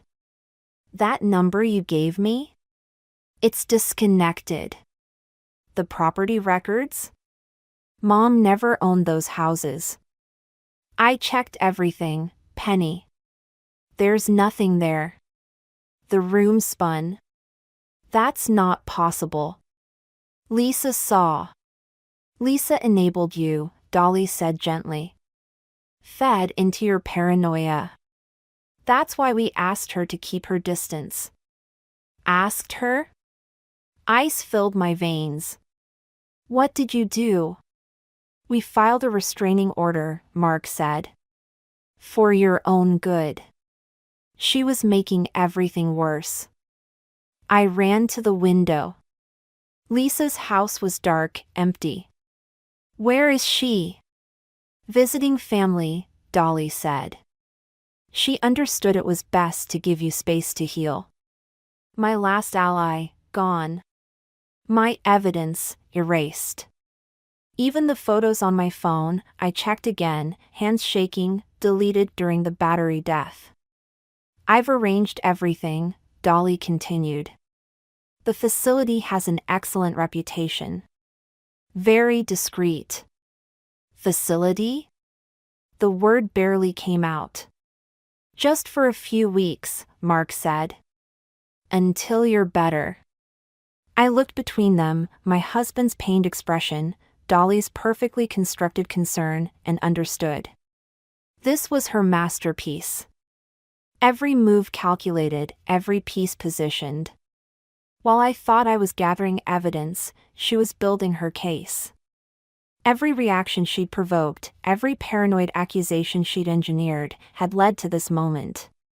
Charlie needs his mother healthy, Dolly said, reaching for my arm. Come with us.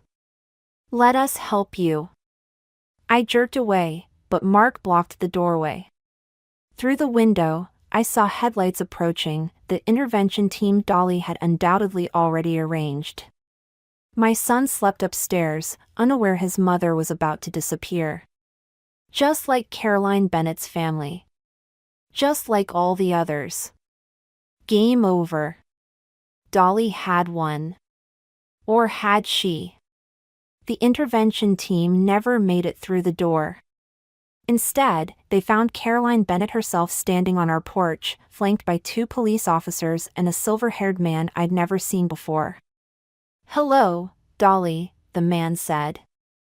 Remember me? James Thompson.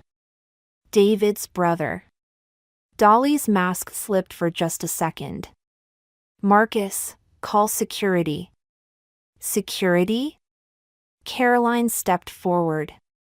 Like the private security firm you hired to intimidate me? The one that's now under investigation?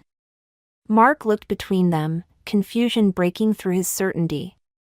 Mom? Don't listen to them, Dolly grabbed his arm. They're working with Penelope, trying to destroy our family. Like you destroyed mine? James Thompson pulled out a folder. We have the proof now. All of it.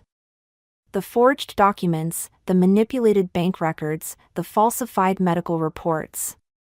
And the recordings, I added quietly. The ones you thought you deleted from my phone? Lisa uploaded everything to a secure server before she went away. Dolly's composure cracked. You ungrateful little. Choose your next words carefully, one officer warned. We have questions about several suspicious property transfers in 3 states. Mark backed away from his mother, realization dawning. The houses. The other families. It's all true? Of course not. But Dolly's denial sounded hollow now. Marcus, darling, they're trying to turn you against me. Just like your father. My father? Mark's voice hardened. Tell me about the letters, Mom. The ones he wrote before he died. What letters? I pulled them from my jacket, the originals this time, not copies. The ones where he warned Mark about you. About your patterns. The ones you intercepted and hid. You went through my things? Real fear crept into her voice. No, Mark said. I did. Last night, while you were meeting your lawyer. Found them exactly where Penny said they'd be. Dolly lunged for the letters, but Mark pulled them away. Don't bother. I've read them all. Every warning, every detail about what you did to our family. I protected you. She was unraveling now, her careful facade crumbling. Your father was weak, just like you're being weak now. Everything I did was for your own good. By destroying everyone I love? By trying to commit my wife? She was ruining everything. Just like your father, just like all of them, trying to take you away from me. The officers moved forward, but Dolly wasn't finished. She turned to me, eyes wild. You think you've won? You think this changes anything? She laughed, the sound brittle. He'll always choose me. They always do. Because I'm the only one who truly loves them, who understands what's best. No, Mom. Mark's voice was quiet but firm. Not anymore. She froze. Marcus? Officers, he said, I'd like to press charges. For fraud, for the forged documents in my name. For all of it. You can't, she whispered. I'm your mother. Yes. You are. That's what makes this necessary. As the officers led her away, her mask finally shattered completely. She screamed accusations, threats, promises of revenge. But Mark didn't waver.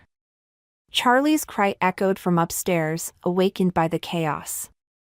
Mark started to go, but I caught his arm. Wait. I met his eyes. Are you sure? About all of this? He looked at the letters in his hand, then at Dolly being placed in the police car.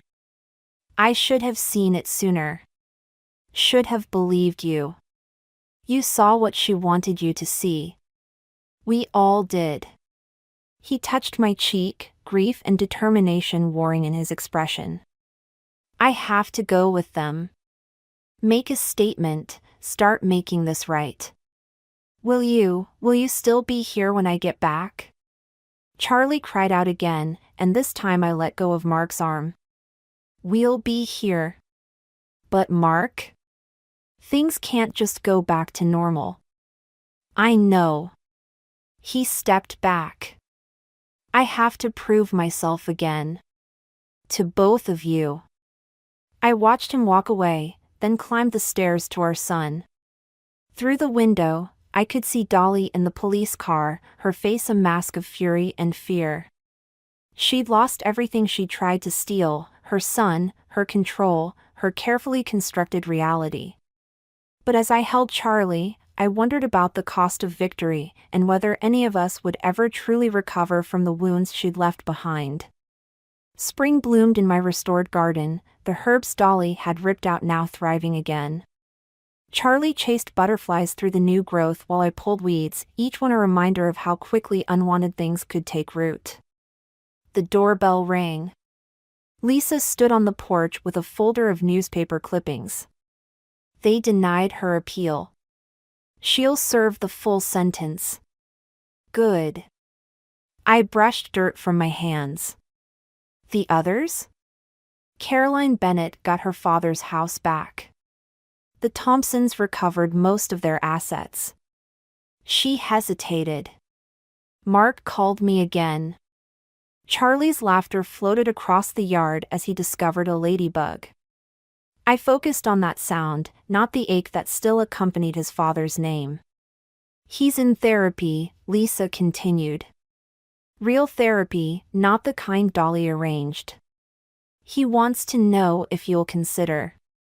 I can't. The words came easier now. Not yet. Maybe not ever. He's changed. He had to hit rock bottom to see the truth. To choose truth. I watched Charlie playing. I won't risk Charlie going through that again. Lisa nodded, understanding. We'd had this conversation before, would probably have it again. Some wounds needed more than apologies to heal. Inside, I made coffee while Lisa spread out the clippings. Other cases, other families torn apart by Dolly's manipulations. Some had recovered. Others remained fractured, trust too damaged to rebuild. You know what's strange? I touched a photo of Dolly being led from the courthouse. I almost understand her now. The fear of losing control, of being alone. The things it drove her to do. But you're not her. No. I smiled as Charlie ran past the window. I chose to fight for love, not control. The mail arrived, bills, advertisements, and a thick envelope from Mark's lawyer. Inside was a deed transfer, returning full ownership of the house to me. And beneath it, a letter. You don't have to read it, Lisa said. But I did, scanning words of remorse, of understanding, of hope. The final lines caught me. I'm learning to recognize manipulation, to stand against it. Like you did. Like you taught me to do. Charlie deserves that strength in both his parents, whether we're together or apart. A cry from outside, Charlie had fallen. I rushed out, but he was already picking himself up, brushing off his knees. Okay, Mommy, he declared. I strong. Yes, you are, baby. I hugged him close, breathing in his sweet, solid presence. We both are. Later, after Lisa left and Charlie was asleep, I sat in my garden. The motion sensor light flickered on, illuminating the space where Dolly had once held court, plotting to steal everything I loved. Now only peaceful shadows remained. My phone buzzed, a text from Caroline Bennett, support group meeting tomorrow. Other survivors want to meet you. I thought about Dolly in her prison cell, probably already finding new ways to manipulate those around her. About Mark, finally facing his own wounds and weaknesses. About Charlie, growing up knowing the difference between love and control. The garden needed more work. Some plants were still struggling, others showing surprising resilience. Like family. Like healing. Like truth. I texted back, I'll be there. Then I pulled one last weed, its roots deep but not unbreakable. Above me, stars pierced the darkness, countless points of light, each one a reminder that even the darkest nights eventually yield to dawn. Charlie's nightlight glowed in his window, a beacon calling me back inside. To him. To our home. To the life we were rebuilding, stronger now for having been tested. Not all victories look like we expect. Sometimes they're found in small moments, a child's laughter, a garden's renewal, the quiet strength of choosing your own path. Sometimes the greatest revenge isn't in destroying your enemy, but in refusing to become them. I stood, brushing earth from my knees, and went to check on my son. Tomorrow would bring its own challenges, its own choices. But tonight, in this moment, we were safe. We were free. And that was enough. The crystal wine glasses clinked as my brother Bruce raised his for yet another toast. "To success," he announced, his perfect white smile gleaming in our father's meticulously decorated dining room, "and to those who know how to achieve it." I'm Amy, and I was about to experience the most humiliating dinner of my life. "Speaking of success," my father Edward interjected, swirling his expensive Bordeaux, "Bruce just closed another multi-million-dollar merger. Third one this quarter." He beamed at my brother with the pride I'd never seen directed at me. I pushed my untouched salmon around the plate, already knowing where this conversation was heading.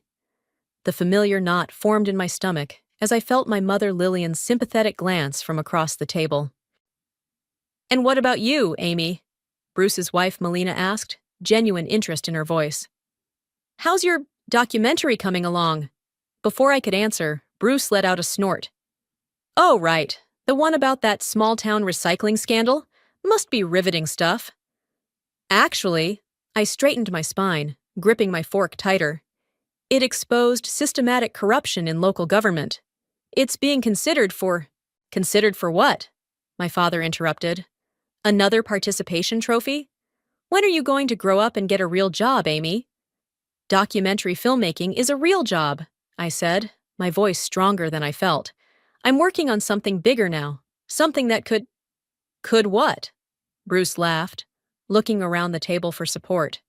"Win you tens of dollars instead of just ones?" "Bruce," Melina whispered, but he was on a roll. "Remember when she wanted to be a journalist in college?" Bruce continued, addressing our father. "Thank God she didn't pursue that dead-end career." "Oh, wait." The laughter that followed felt like acid on my skin. Even my mother's weak attempt at changing the subject couldn't drown it out. "I'm investigating corporate fraud," I blurted out, desperate to be taken seriously just once. "Major companies, serious violations. People need to know the truth." The silence that followed lasted exactly 3 seconds before my father set down his wine glass with a sharp clink. "Corporate fraud?" He leaned forward, his amusement morphing into something darker. "You mean harassing legitimate businesses with your amateur camera work and conspiracy theories?" "They're not theories when you have evidence," I shot back, immediately regretting my words as I saw his expression change. "Evidence?" Bruce's lawyer instincts kicked in. "What exactly are you implying, little sister?" "I'm not implying anything," I said, pushing my chair back. "I'm stating facts, and soon everyone else will see them too. Listen to me very carefully." My father's voice dropped to that dangerous quiet tone I remembered from childhood. "You're embarrassing yourself. More importantly, you're embarrassing this family. It's time you stopped playing at being a filmmaker and found something productive to do with your life."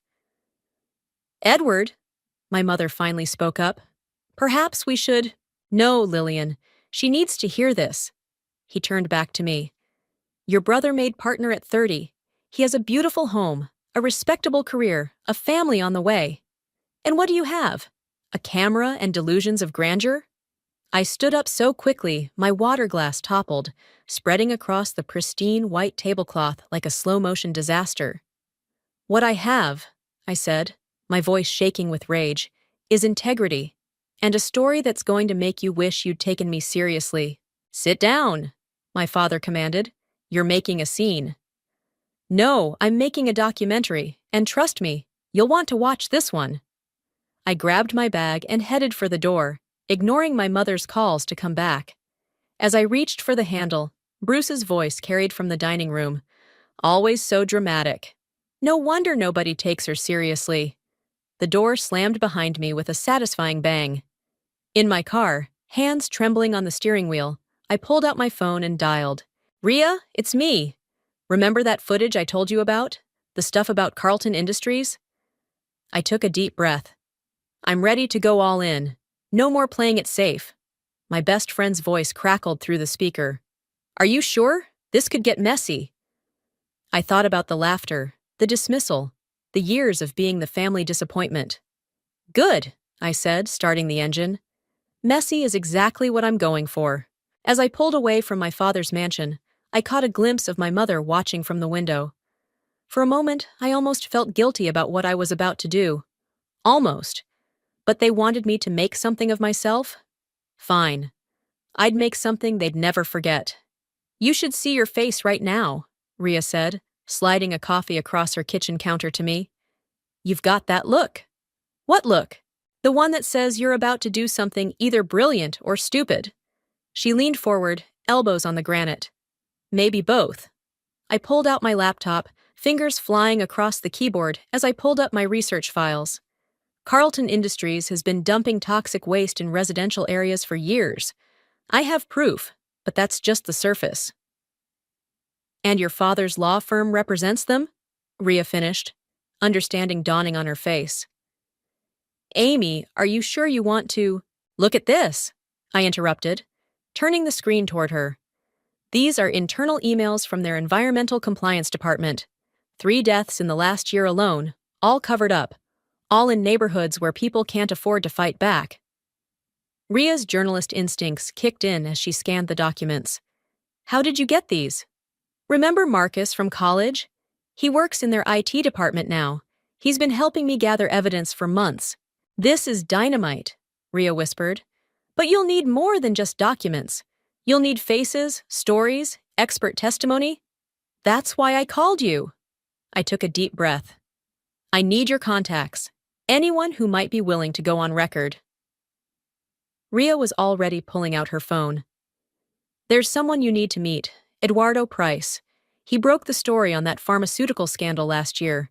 If anyone knows how to handle something this big, it's him. 2 days later, I sat across from Eduardo in a quiet corner of a downtown cafe, trying not to feel intimidated by his penetrating gaze as he reviewed my footage. Your technical skills are solid, he said finally, closing my laptop. But you're playing it too safe. Where's the anger? I'm plenty angry, I replied. Then show it. These aren't just numbers on a spreadsheet.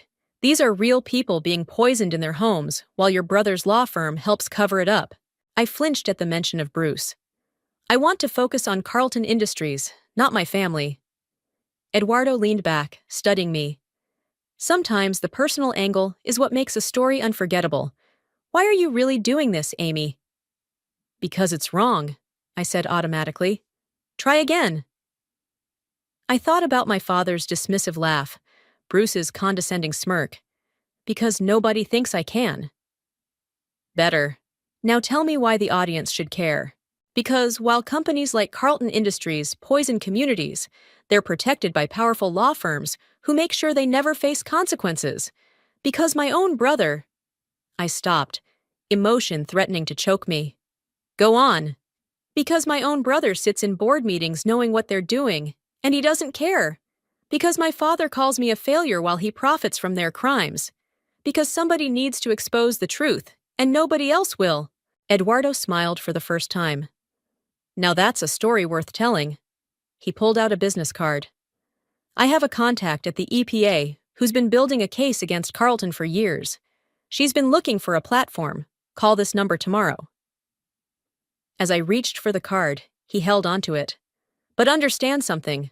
Once you start down this road, there's no turning back. Your family will never forgive you. They'll have to get in line, I said, taking the card. That night, as I reviewed my footage, my phone buzzed with a text from Melina. Your mother's worried about you. Call her? I ignored it, focusing instead on the interview playing on my screen. A woman stood in her backyard, pointing to the discolored grass and dead plants. My daughter was diagnosed with leukemia last month, she was saying. The doctors can't explain it, but everyone on this street has someone sick. Everyone. My phone buzzed again. This time it was Bruce. Dad's pretty pissed about your little outburst. You should apologize before this gets worse. I thought about the woman in the video, about her daughter fighting for her life while my brother helped hide the truth, about all the times I'd swallowed my pride to keep the peace. Not anymore. I picked up my phone and called Eduardo's contact. A woman's voice answered on the second ring. "This is Sarah Matthews from the Environmental Protection Agency. Eduardo said you might call." "I'm working on a documentary about Carlton Industries," I said. "I understand you have information that might interest me. Meet me tomorrow at noon. Bring your camera." She paused. "And Amy, be careful who you trust with this. Lives are at stake." As I hung up, another text came through, this time from my mother. "Please don't do anything rash, sweetheart." Too late, Mom. Way too late. I turned back to my laptop, where the woman in the video was still speaking. Someone needs to make them answer for what they've done. "They will," I whispered to the screen. "I promise." Sarah Matthews' office felt smaller than it looked, cramped with filing cabinets and stacks of documents that reached toward the ceiling. She closed the door behind us with a soft click. "Everything I'm about to show you is public record," she said, pulling out a thick folder. "But nobody's connected the dots yet." I set up my camera as she spread documents across her desk. Carlton Industries has facilities in 12 states. In each location, we've documented increased rates of rare cancers, birth defects, respiratory issues. But every time we get close to proving causation, the evidence disappears, I finished. Or the witnesses back out. Sarah's fingers traced a map marked with red dots. "Your brother's firm handles most of their litigation. They're very good at what they do." My camera whirred quietly as it captured her methodically, laying out 20 years of environmental violations, settlements, and suspicious coincidences. "Last month, a whistleblower came forward," Sarah continued. "Former plant manager. He had documentation, samples, everything we needed. The day before his deposition." She paused, shuffling through papers. "What happened?" "Car accident, single vehicle, no witnesses." The implications hung heavy in the air. My phone buzzed. Another text from Bruce. "Dad's hosting a dinner for Carlton's CEO next week. Time to bury the hatchet. Come." I ignored it as Sarah pulled out more files. 3 hours later, I had enough footage to make any corporate lawyer nervous. As I packed up my equipment, Sarah grabbed my arm. "There's something else, off the record." I set my camera down. "Your father's firm. They're not just representing Carlton, they're shareholders, major ones." My stomach dropped. "How major?" "Enough that if Carlton goes down, your family goes with them." I drove straight to Eduardo's office, my mind racing. He reviewed the footage in silence, occasionally nodding or making notes. "This is good," he said finally. "But we need more. Someone inside Carlton willing to talk." "The last insider died in a convenient accident," I reminded him. "Then we need to be smarter." He tapped his pen against his desk. "That dinner your brother mentioned, Carlton's CEO will be there?" "Yes, but..." "Perfect. Get yourself invited." I stared at him. "You want me to spy on my family?" "I want you to do your job. Sometimes that means getting your hands dirty." He leaned forward. "Unless you're having second thoughts." Before I could answer, my phone rang. Melina. "Amy? Thank God you picked up. Listen, I need to tell you something about Carlton Industries." My heart raced. "What about them?" "Not over the phone. Can you meet me? Now?" 20 minutes later, I sat across from my sister-in-law at a quiet cafe. Her hands shook as she stirred her untouched coffee. "Bruce doesn't know I'm here," she said quietly. "He'd kill me if he knew." "Knew what?" "I work in accounting at Carlton. Last week, I found something in the books. Payments to shell companies, millions of dollars. When I asked Bruce about it," she swallowed hard, "he told me to forget I saw anything. Said it was better not to know." I reached for my phone to record, but she grabbed my hand. "No records, please. I'm only telling you this because..." She placed a hand on her stomach. "I'm pregnant, Amy, and I live less than a mile from one of their facilities.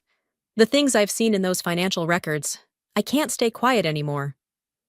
"I need proof, Melina. I know. She slid a USB drive across the table. Be careful with this. People who ask too many questions about Carlton tend to disappear. Back home, I plugged in the drive with trembling fingers. Financial records, internal memos, board meeting minutes, enough to prove systematic fraud and environmental violations going back decades. My phone buzzed again. Bruce, Dad insists you come to dinner next week. Don't make this harder than it needs to be. As I typed my response, an email notification popped up from an anonymous address. The subject line made my blood run cold. Carlton Industries, you're asking the wrong questions. The message contained only an address and a time. Tomorrow, 3 p.m., come alone. I called Rhea immediately. It could be a trap, she warned, or it could be the smoking gun we need. At least let me come with you. No, I said, thinking of the whistleblower's convenient accident. I need you to be my insurance policy. If I don't call you by 4 tomorrow, release everything we have to every major news outlet. Amy, promise me. She sighed. I promise, but please be careful. I looked at the USB drive glowing softly on my desk, then at Bruce's text about the dinner. Don't worry, I replied to him. I'll be there. Wouldn't miss it for the world. The address led me to an abandoned office building on the outskirts of town. My footsteps echoed through the empty lobby as I checked my phone. 2:57 p.m. Hello? My voice bounced off bare walls. I got your email. 3rd floor. A man's voice crackled through the old intercom system. Room 312. Every instinct screamed at me to turn back as I climbed the stairs, camera clutched to my chest. The 3rd floor was dark, except for one lit office at the end of the hall. A man sat behind a desk, his face hidden in shadow. Close the door. I did, then positioned myself near the exit. Who are you? Someone who knows what Carlton Industries is really hiding. He leaned forward, light revealing a lined face and tired eyes. And it's much worse than toxic waste. Nah, I'm recording this conversation, I warned. He smiled grimly. Good. Someone needs to document the truth. He slid a thick envelope across the desk. These are shipping manifests from the past 5 years. Carlton isn't just dumping waste. They're importing it from countries where disposal regulations don't exist. I flipped through the documents, my hands shaking. They're making money on both ends. Billions. Your brother's latest merger? It's with a Chinese disposal company. They're expanding the operation. My camera whirred as I photographed each page. Why are you showing me this? Because my grandson died last month. Rare form of cancer, 3 years old. His voice cracked.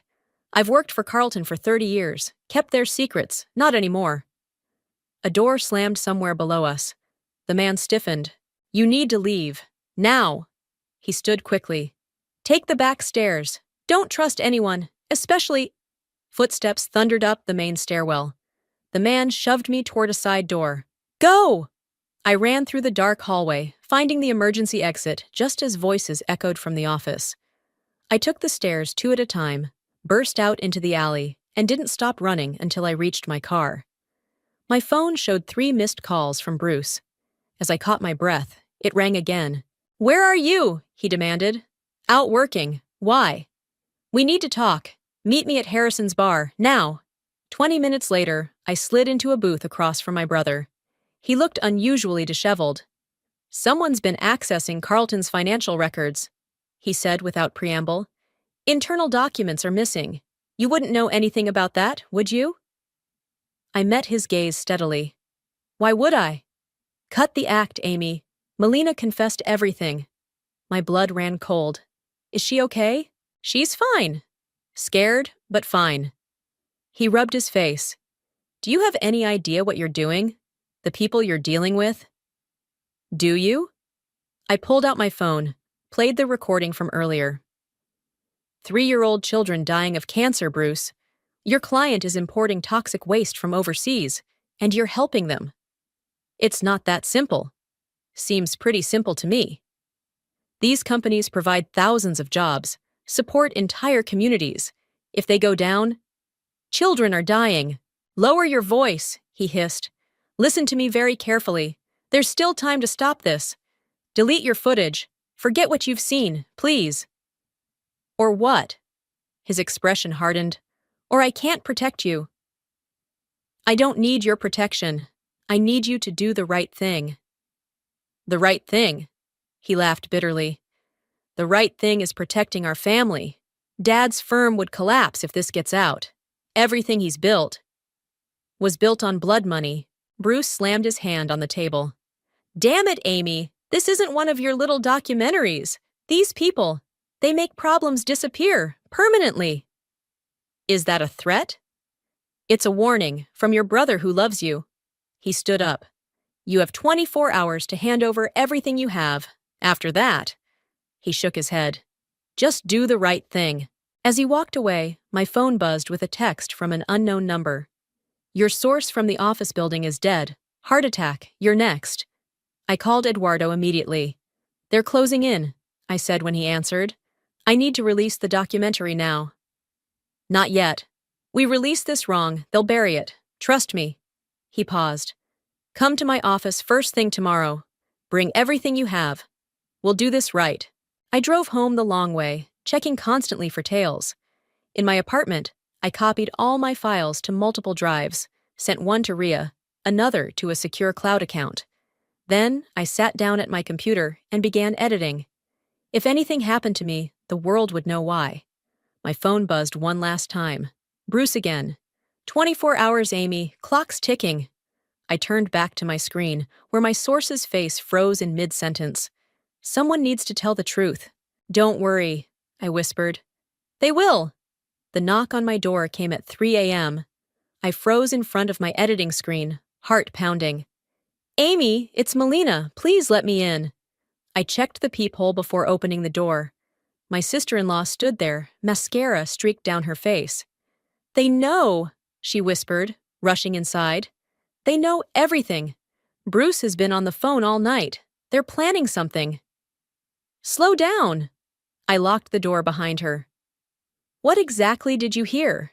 Carlton's CEO called an emergency board meeting. Bruce said, she wrapped her arms around herself. He said they're handling the situation, permanently. Did he mention the man from the office building? They made it look like a heart attack. Amy, I'm scared. Not just for you.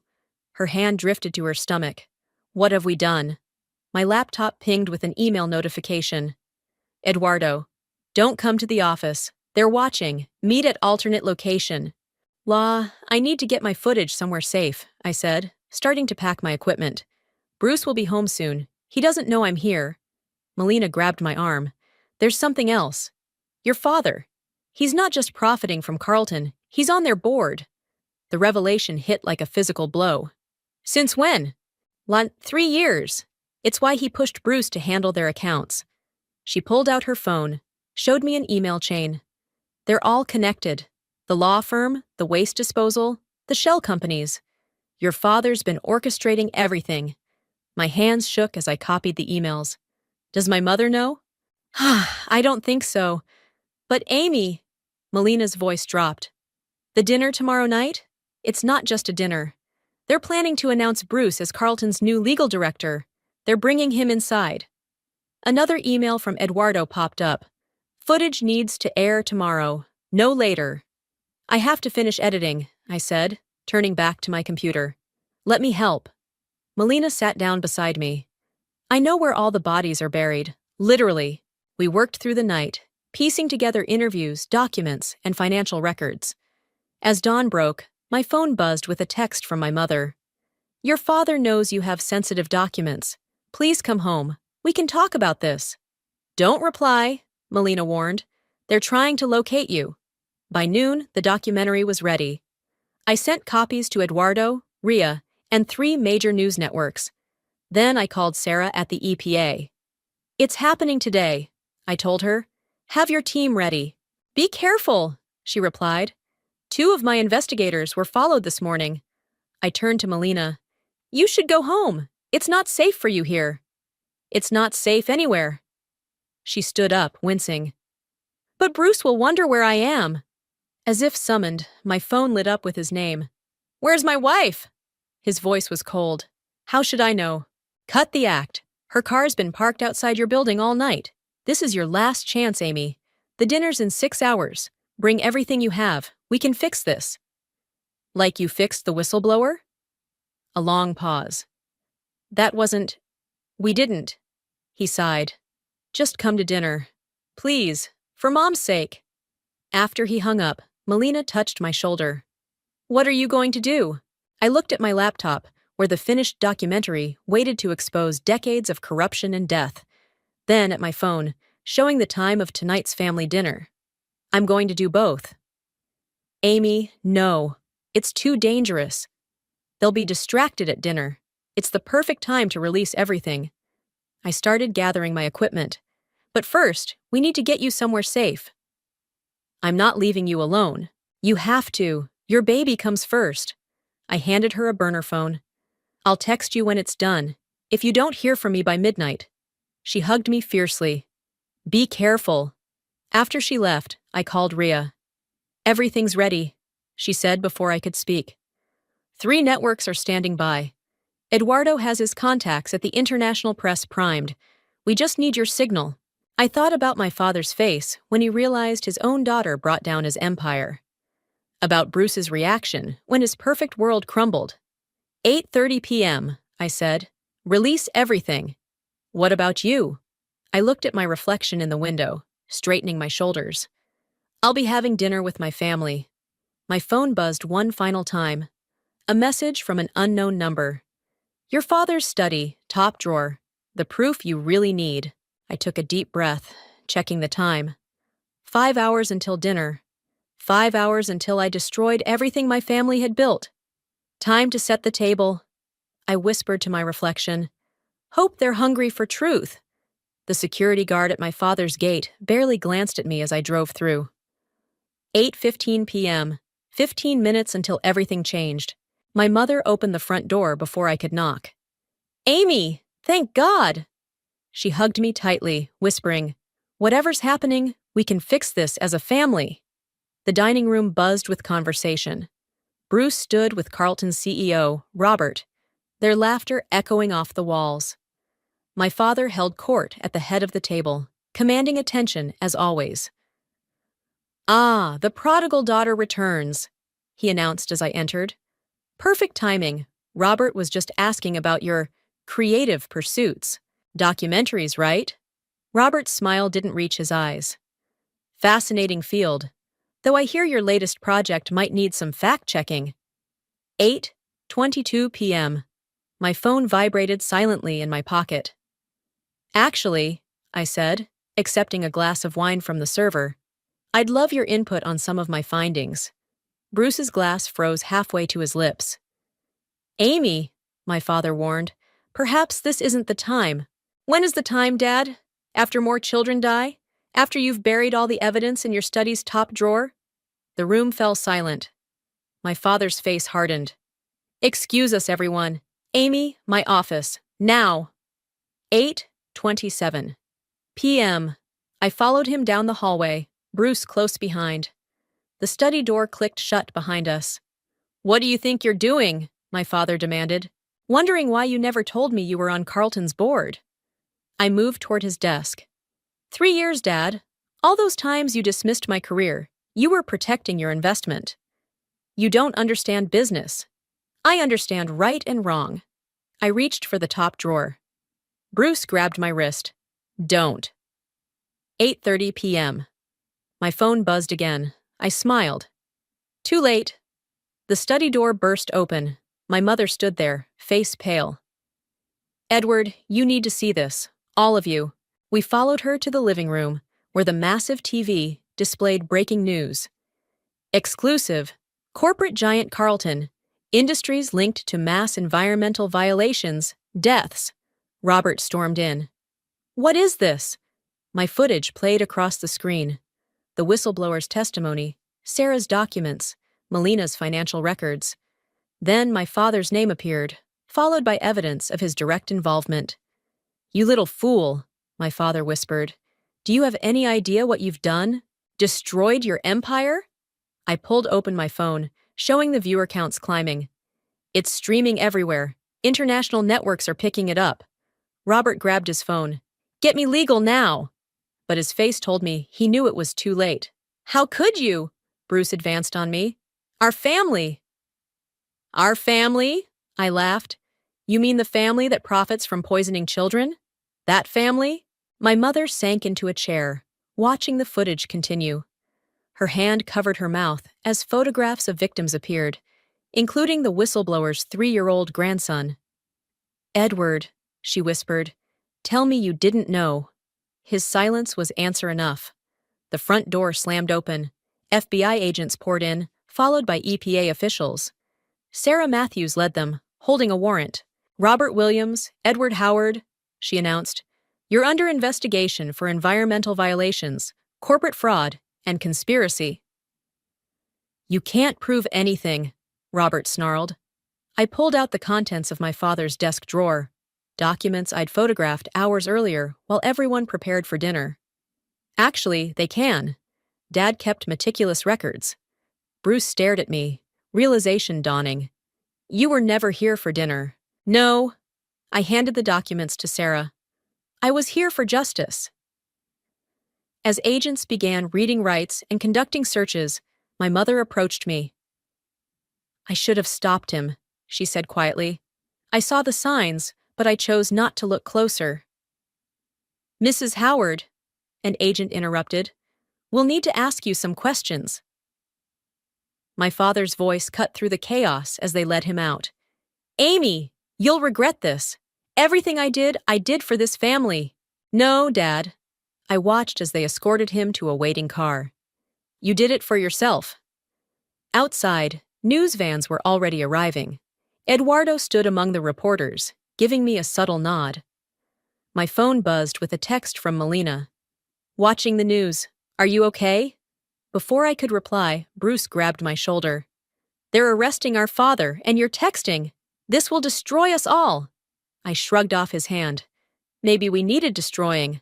As camera flashes lit up the night and reporters shouted questions, I thought about the woman from my first interview, pointing at her poisoned backyard. About the whistleblower who died trying to expose the truth. About Melina's unborn child, who would now grow up in a cleaner world. No, I whispered, watching my father's car drive away. We needed saving. 3 days after the arrests, Bruce showed up at my apartment unannounced. His perfect appearance had crumbled. Wrinkled shirt, stubble, dark circles under his eyes. They're seizing everything, he said, pushing past me into the living room. The firm's assets, Dad's accounts, even my savings. They're calling it proceeds of crime. Sit down, Bruce. You look like you're about to fall over. He collapsed onto my couch. Did you know they're investigating me too? 30 years of practicing law, possibly gone. Are you happy now? This isn't about being happy. I perched on the armchair across from him. It's about doing what's right. Right? He laughed bitterly. Melina's parents won't speak to her. Mom's being questioned daily. Dad's facing 20 years. The family's a laughingstock. My TV murmured in the background, where news channels still dissected the scandal. The documentary had gone viral, sparking investigations across multiple states. Have you visited him? I asked quietly. Dad? Yeah. Bruce ran a hand through his disheveled hair. He's different, broken, keeps saying he should have listened to you years ago. My phone buzzed. Eduardo calling again. Another network wanted an interview. They're calling you a hero, Bruce said, nodding at the TV. The brave whistleblower who exposed corporate corruption at the cost of her own family. I didn't do it for fame. No? He leaned forward. Then why? Really? Before I could answer, someone knocked. I opened the door to find my mother standing there, looking smaller than I'd ever seen her. I hope I'm not interrupting, she said, then spotted Bruce. Oh, good, you're both here. She sat beside Bruce, hands clasped tightly in her lap. I've been doing a lot of thinking about where we went wrong as a family. Mom, don't! Bruce started. Let me finish. She turned to me. Amy, I failed you. Every time your father dismissed your dreams, I stayed silent. Every time Bruce mocked your choices, I looked away. You were trying to keep the peace, I said. I was being a coward. She straightened her shoulders. But you weren't. You saw wrong being done and you fought it, even knowing the cost. Bruce stood up abruptly. So we're celebrating the destruction of our family now? We're acknowledging the truth, Mom shot back, with unexpected steel in her voice. Your father poisoned communities for profit. You helped him hide it. I looked the other way. The only innocent person in this room is Amy. Innocent? Bruce exploded. She betrayed her own blood. No. I stood to face him. I gave you multiple chances to do the right thing. You chose Carlton over conscience every time. I chose family. Family? I grabbed my laptop, pulled up footage of the young cancer victims. Look at these families, Bruce. Look at what your choices did to them. He stared at the screen, at the faces of children fighting for their lives in hospital beds. His anger seemed to deflate. I never meant, he whispered. I didn't think. That's the problem. None of us thought about the real consequences. Mom touched his arm gently. But Amy did. My phone buzzed again. Melina this time. Doctor confirmed, it's twins. Bruce. I showed him the message. You're going to be a father. To twins. What world do you want them to grow up in? He sank back onto the couch, head in his hands. After a long moment, he looked up. The investigators, he said quietly. They've been asking about other companies, similar operations. I've been protecting them too. Bruce, Mom warned. No, she's right. He pulled out his phone. I can't change what I did, but I can stop it from happening again. He dialed a number. This is Bruce Howard. I need to speak to the FBI agent in charge of the Carlton investigation. I'm ready to talk. Mom squeezed my hand as Bruce walked to the window, speaking quietly into his phone. Your father asked to see you, she said softly. I'm not ready. I know, but when you are. She hugged me tightly. I'm proud of you, Amy. I should have said that years ago. Bruce finished his call, turning back to us with tears in his eyes. They want me to come in tomorrow. Full deposition. He attempted a weak smile. Guess I finally chose the right side. Better late than never, I said.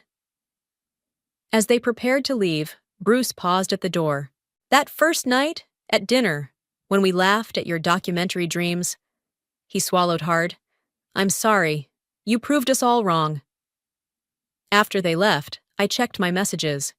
Eduardo had texted, Major international network wants to fund your next project. Ready to change the world again? I looked at the family photo on my wall, then at the faces of Carlton's victims still frozen on my laptop screen. Yes, I typed back. There's always more truth to tell. The prison visiting room smelled of industrial cleaner and stale coffee. My father sat across from me, orange jumpsuit replacing his usual tailored suits, looking older than I remembered. I wasn't sure you'd come, he said. Neither was I. He gestured at the newspaper between us. The headline read, Carlton Industries executives face criminal charges. Whistleblower documentary sparks global reform. You did what I never could, he said quietly. You chose integrity over profit. It wasn't a choice, Dad. It was the only right thing to do. He nodded slowly. Your brother's testimony. It's going to help a lot of families get justice. Bruce finally found his conscience. Better late than never. He attempted a smile. Like father, like daughter. You're both stubborn as hell once you choose a path. A guard walked past, keys jingling.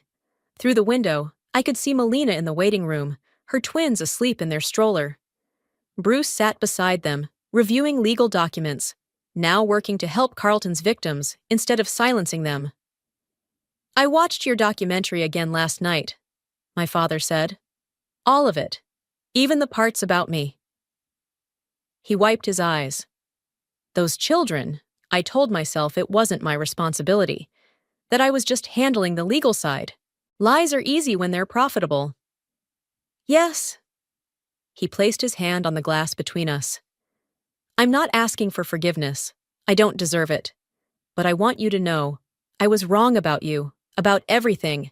My phone vibrated. Eduardo texting about our new investigation into similar corporations. We'd already uncovered 3 more Carlton-like operations. The network loved your pitch, my father said, nodding at my phone. I saw the announcement. A whole series exposing corporate corruption? Someone has to keep telling the truth. And you're the perfect person for it. He straightened in his chair. I'm testifying next week, against everyone. No more protecting the guilty. Through the window, I saw my mother arrive, joining Bruce and Melina. She waved, and for the first time in years, her smile reached her eyes. Your mother's different now, my father observed. Stronger. You did that too. She did it herself. We all make our own choices. He nodded at the newspaper again. The families, the ones Carlton hurt, are they getting help? The settlement Bruce negotiated will fund medical care for everyone affected, and the EPA's new regulations mean it can't happen again. Good. He cleared his throat. I have something for you. I asked your mother to bring it. He slid an envelope across the table. Open it. Inside was a letter, dated 15 years ago. My teenage handwriting filled the page, my first pitch for a documentary about local pollution. You kept this? It was the first time you stood up to me, told me money wasn't everything. His voice cracked. I should have listened then. A guard approached. Time's up. My father stood, hands shaking. Amy, I know I don't have the right to ask, but will you come back? I thought about the families finally getting justice, about Bruce's transformation, about my mother's newfound strength. Yes, I said. Not for who you were, but for who you're trying to become. In the waiting room, Melina handed me one of the twins. How was it? Healing, I said, smiling as the baby grabbed my finger. For both of us. Bruce looked up from his documents. The Victim Support Fund is approved. Every family will get what they need. My mother squeezed my shoulder. Your next documentary? Starts filming next week. 3 more companies, same pattern as Carlton. Good, Bruce said firmly. Take them all down. My phone buzzed. Ria sending a link to the latest article about our investigation's impact. Corporate reform laws were changing nationwide. Ready to go? Melina asked. The twins' naming ceremony is in an hour. As we walked out, I glanced back at the visiting room. My father watched through the window, pressing his hand against the glass. I pressed mine back, briefly, before turning away. Outside, the spring air felt clean and fresh. News vans still camped nearby, hoping for comments about the ongoing investigations. But they didn't matter. What mattered was Bruce holding his daughter, finally understanding what truly needed protecting. My mother standing tall, no longer afraid to speak truth to power. Melina planning to testify about other corporate crimes she'd witnessed. And me, I had a new documentary to film, more truth to tell, more justice to fight for. Let's go, I said to my family. We've got work to do. The twins gurgled happily as we drove away from the prison, toward whatever came next. Not an ending, but a beginning. Of accountability, of healing, of change. Sometimes the hardest truth to tell is the one that costs you everything. But sometimes, in losing everything, you find what matters most.